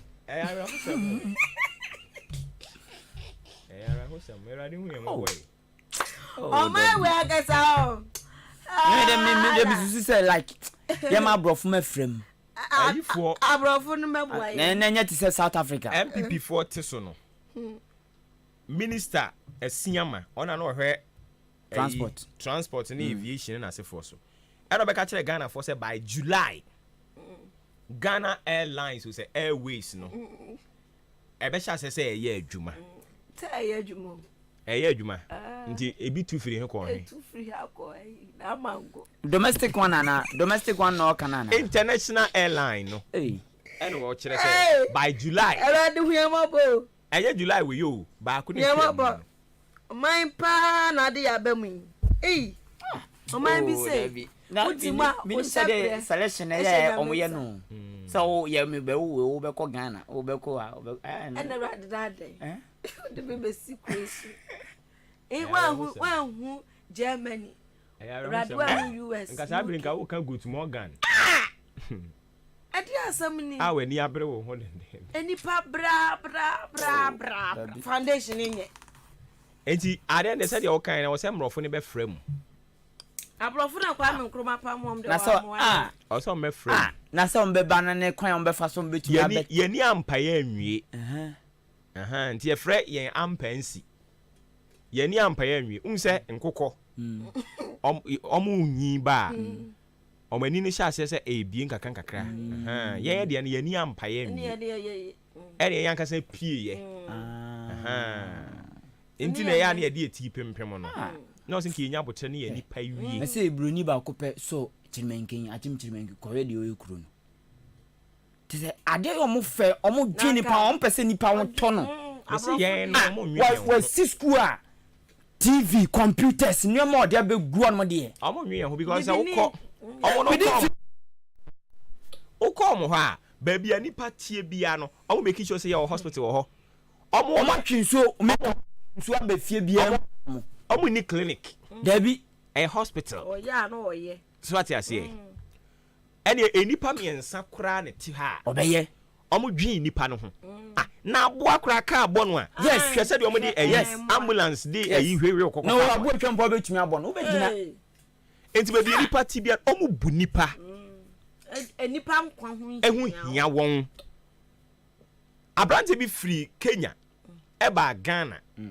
Ena hu se nima ba bia omampani akufado ne fie ne wo no nima ho no. Omo esre enioma etititi kwan no ho. Omo nso ton nioma o traffic nim e wo ho. Na we na branch ni hu ye na wo tiamu o ka nim. So lock not to ono an ka mu nti no tiamu no. E do bi say na dan for Ghana ni say na ade na Ghana mo mfa nipa enkwan enye hwe sa. You don't value humans life. Asem o kan no. E do bi say nsa aden. I don't say it is dangerous for someone to sell in the traffic. Yes.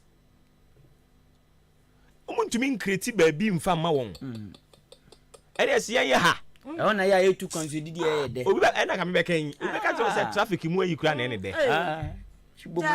Once none in some you know that for from Friday dead. I did not say. Ufi 37. Ufi 37 na usani sani akọ. Betina kan. Usani sani akọ village. Gana trotro muisem. Aba spine na ho no a. Omo wo enkrofo bi omo nso ene o ka ni gina ya opompo o ma be hwie nsu agu ani. Oba be dwa obetwitwu. Wa be hwie. What say? Opompo wa be hwie ahuru nsu bi agu ka ni. Oba horo. Obepa. Yes, no apepa ni. So obepa wi ana No atu ya ka. Na menso ma ho no. Oye na efefa wa na obede be ma no. Could you believe say? Fia? Papa. Odi ko Accra guest ho sani sani aba no. Brantain. Nkrofo o turn traffic mu. Brantain ya di do you. Omo turn traffic mu. Bayire gu nipa da sani. No. Kaswa ayi Already yankopon. Ye turn bayire traffic mu. Mobo. Guyen sasu o. Tu ti say dey bet no ba you no good sasu a water. E di traffic ni ye kodi ba yire dwa. So mo esa market no so no mo so ye den. Dia na e ba o mayin so. De onya djuma ye. Ti ni say dey the nipa ba na djum dia. Obekwa go to nipa traffic.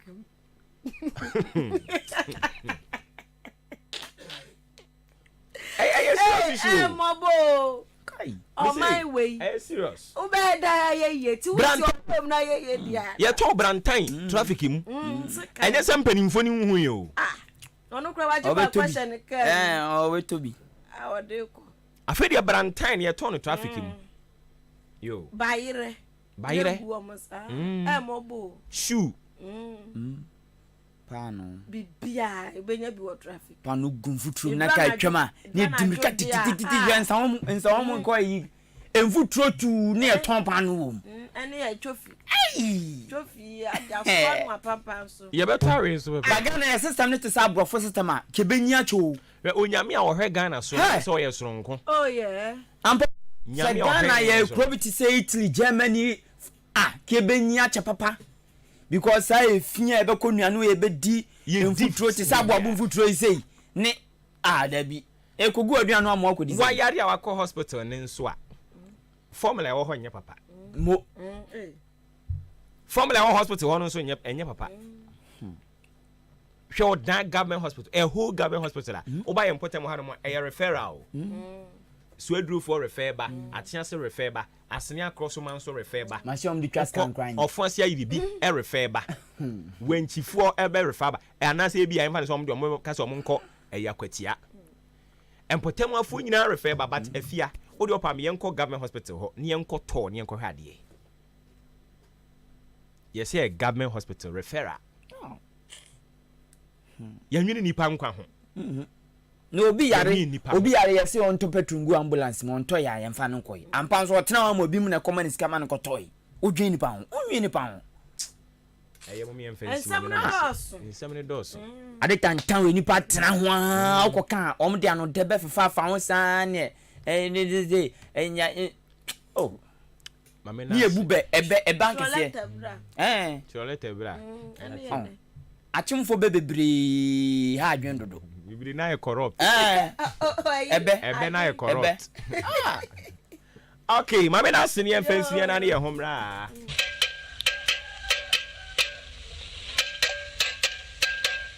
Ago akemodafo sementumi yarewa ihu anamon a anka me wi efise na doctor declare me kura me na mawia kura na ntama katakata me hu tumi popo chechechechecheche esane se na doctor declare me nti na krom hafo nim se me wawie kura ena metu anamon di mani kire perfect herbal hospital asoe na ebusua asem den se me nya yefu nura di bio perfect herbal hospital okete opa ama yehu okete opompo perfect herbal hospital wode niema biesa ena eye adwuma wo ngasoe ho ne edikan eye akade ene abefu mfiri a yede ye hwehwem ewa apomuden ho ena ye wonimdie enti Dr. Perfect a waben ewa yaresem wonimdie kwan so osan ye nyame difo a wache na adom tumi a ode sayarewa se ye sunsun ne honam ani yarewa de Dr. Perfect a Other Perfect Herbal Hospital anu se Yesu tumi nti obete onete yarewa ye ne ho chronic se ye stroke typhoid anase sasabro koko diabetes ulcer hepatitis prostate usisi ujonku womposo gonorrhea fibroid oberima wabo adabirijo fa wani kire Perfect Herbal Hospital ne ho ne wa yare safie ubehu Perfect Herbal Hospital asoyi wo akimoda asene a eben siaw junction ye ben musie ne pe ye adwuma joda kope memeneda anopa no nso nkosi anwumere dunum enkyerkyere mu bi afre 0509848900 Perfect Herbal Hospital aje se wamba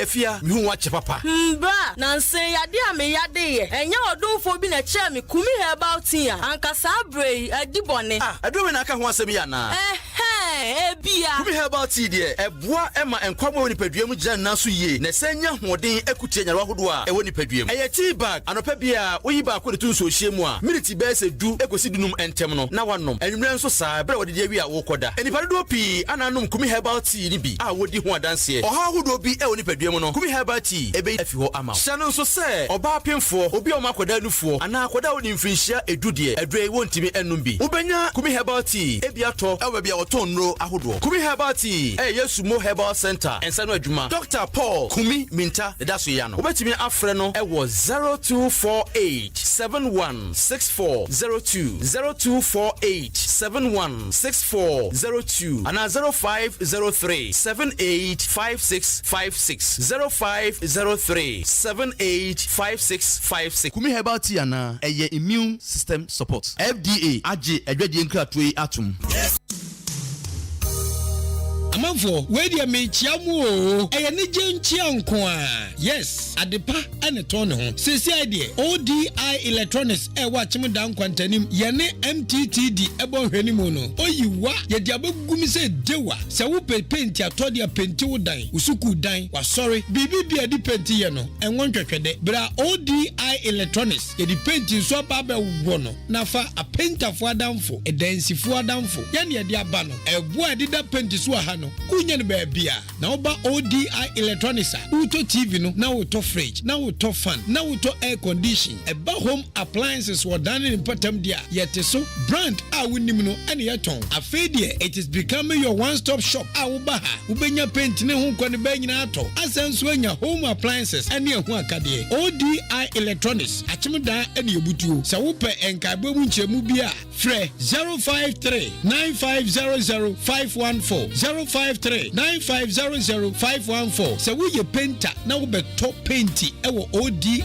Electronics a wo painter no yɛkyɛ wadeɛ wɔn nso a wosi dan a woba bɛtɔ painti ɛwɔ ODI Electronics no wo nso yɛkyɛ wadeɛ wompɛ wei na wopɛ dan ODI Electronics it is your one stop shop bɛtɔ home appliances nnwoma nyinaa na nya BCK painti a agyedi wɔn krane bi nso tɔ sɛsi akwa deɛ ɛnhyehyɛ ba ODI ne sɛ sɛ wopɛ sɛ wotɔ home appliances na ɔne sikabuma wonim wobɛtumi abetua ne kakra wotua wie yɛ a na wafa de kɔde de kɔ sɛ yɛ TV o washing machine o air condition o fridge o freezer o wode etua ne kakra to hɔ wotua wie yɛ a wamma wadeɛ so pabam na wode sen ODI Electronics ɛyɛ amansa nti ɛne aba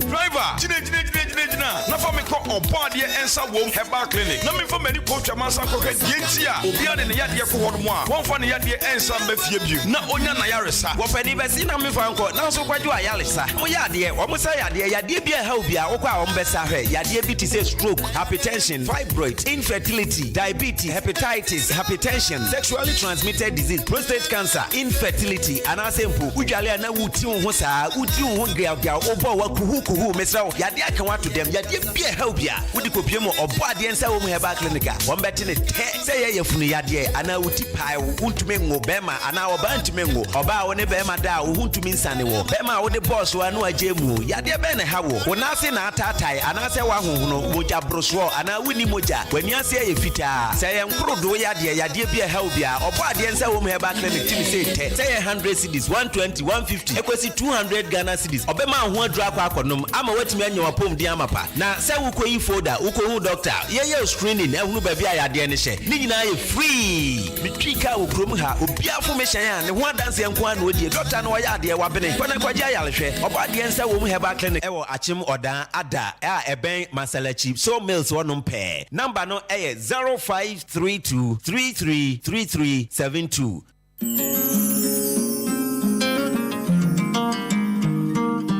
we dia mesramu ansa ne be hye meeting na se no momwa meni yem bobre ma baso ye pa na nipa ya de a wosa ye wie program yi no we no be hye me no bisa na mo print mu ye ne wen na mo atade mo print e wen na mo book mo print che se na nyina ye nim se bre yi ma ne de printing e hye ne nsa ti mo ma nyina ye mo na baso why manie santi aye kakra we dia me nkwa me sempa ewie de ma wa metuma me de me kwaye wo Kings Ventures e wa achemasene na wo mo ye posters banners large format printing t-shirt printing ye de ni bi a mo di ho dance no funeral posters funeral brochures ye ye se book na ho abakosem na wom envelopes complimentary cards lamination or check school placement and results na afwa your design that and so fabra so person printing a banner and a sticker and a type bia opebia no obeya ma any ade bia fa printing ho no Kings Ventures ongu anima se da achemasene womne market no de dinhwani mu pe fra 0245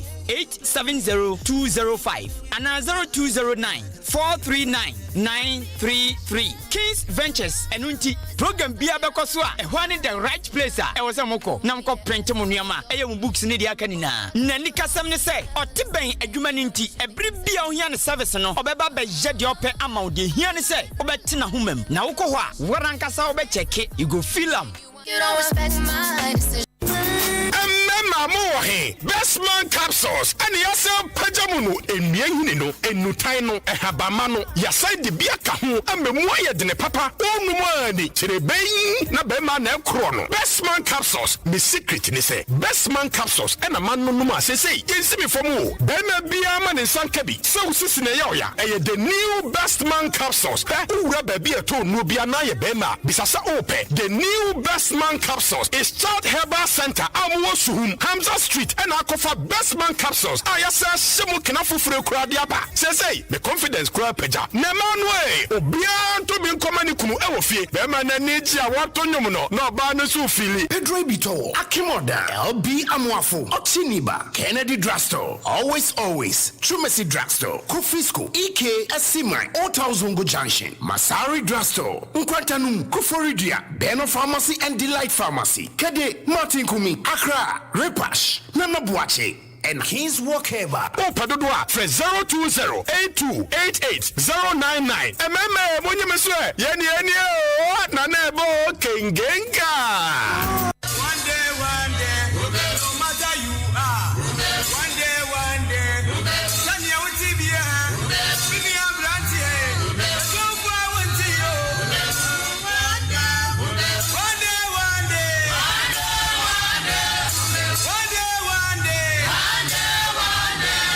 We are Zafumba, opposing ye, also Jenny.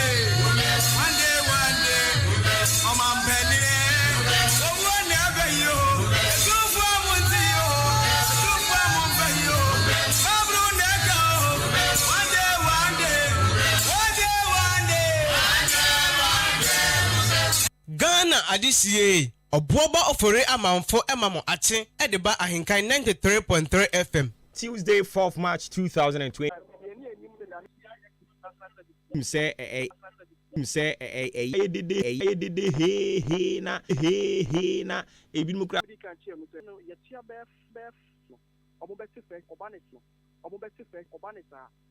okay. And now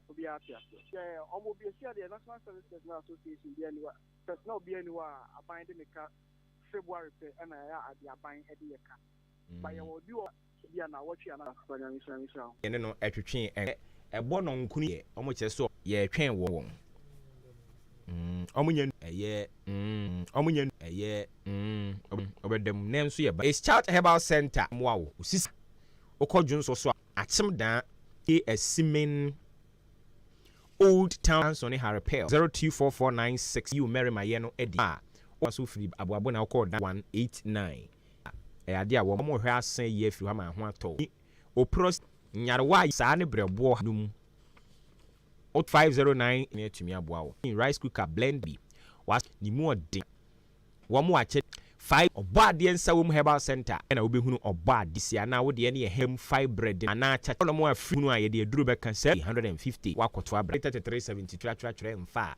No na ba kumpa ko emu yanko moyira danka na mu a ano e to fufuro bia furo bi betumi aba as ban fufuro enya sabe manfo a ban no se bia watu ne hofo anyama bebre bi so obekata oka ye de ekokobo na ya for the taxes ban kokko se electricity is 22 ya yete wono kra yentu ban ahodo a bia as I say, you let your or the budget time for forces on tea. Intina, as I say, you are seeing the trim and a game of the Yam. Of Ghana. Come on, Bamfu free, 22. And the community within the say, it's a movie a year good. That is the good minimum, a cotton with German, so near tongue via the Sassicano Accra. Product now the money. No craning amendment ever generate 40,000 metana diesel any a ton. And you good any the cotton. The firm no the buy and about 900. This is known so much. Tobacco. If your marketing companies 45 I just bring about and it's a stations no speed to be no be a moment over the market. Crack products no in fee a mine somewhere. Excess of 300 CBR. Over 50%. Oil was fraught with money from Kraba market. Good for oil. OMC's Nicodia BDC's for no. Edisica Coto, no, a fiscal canal, mania, for a mom. So, as a tell Minia says 0. You are any count. Transparent be anyhow. Good for all your adding a key product program because it was as consumers at the end of the day issue station also let me not belabor the point and What did you say? House strong, and then some okay, Asiano pay. Tumors Ghana Copec, the new governor. Oh, that's why Adwuma say. Ofre 028 ofre bar center. One with the kumi about Monsieur Amwaford at Fred Dr. Paul Kumi Mintal Chessin Suni. Our pana the market in the 933 ho or Bepa Shama, one Robeba, no Miragusu Adwuma, any a fan mock now open and I'll call a year at Chim Quartes Hono, Pono Anno. Your signs to a tipper tracks are ye D44893 and your electrical your Canadian bank down 0 come after 9 amount for Emma at best in the east. No, and 9-4 because it's free.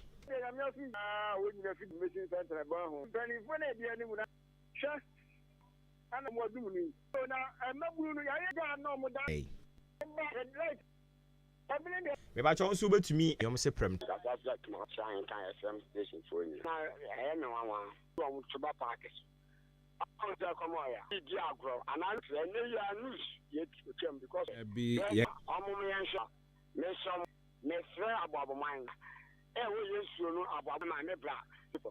To ni be ka free.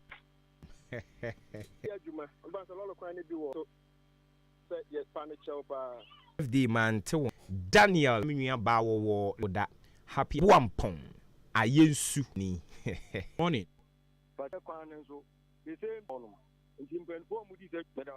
go enas nana ya wo de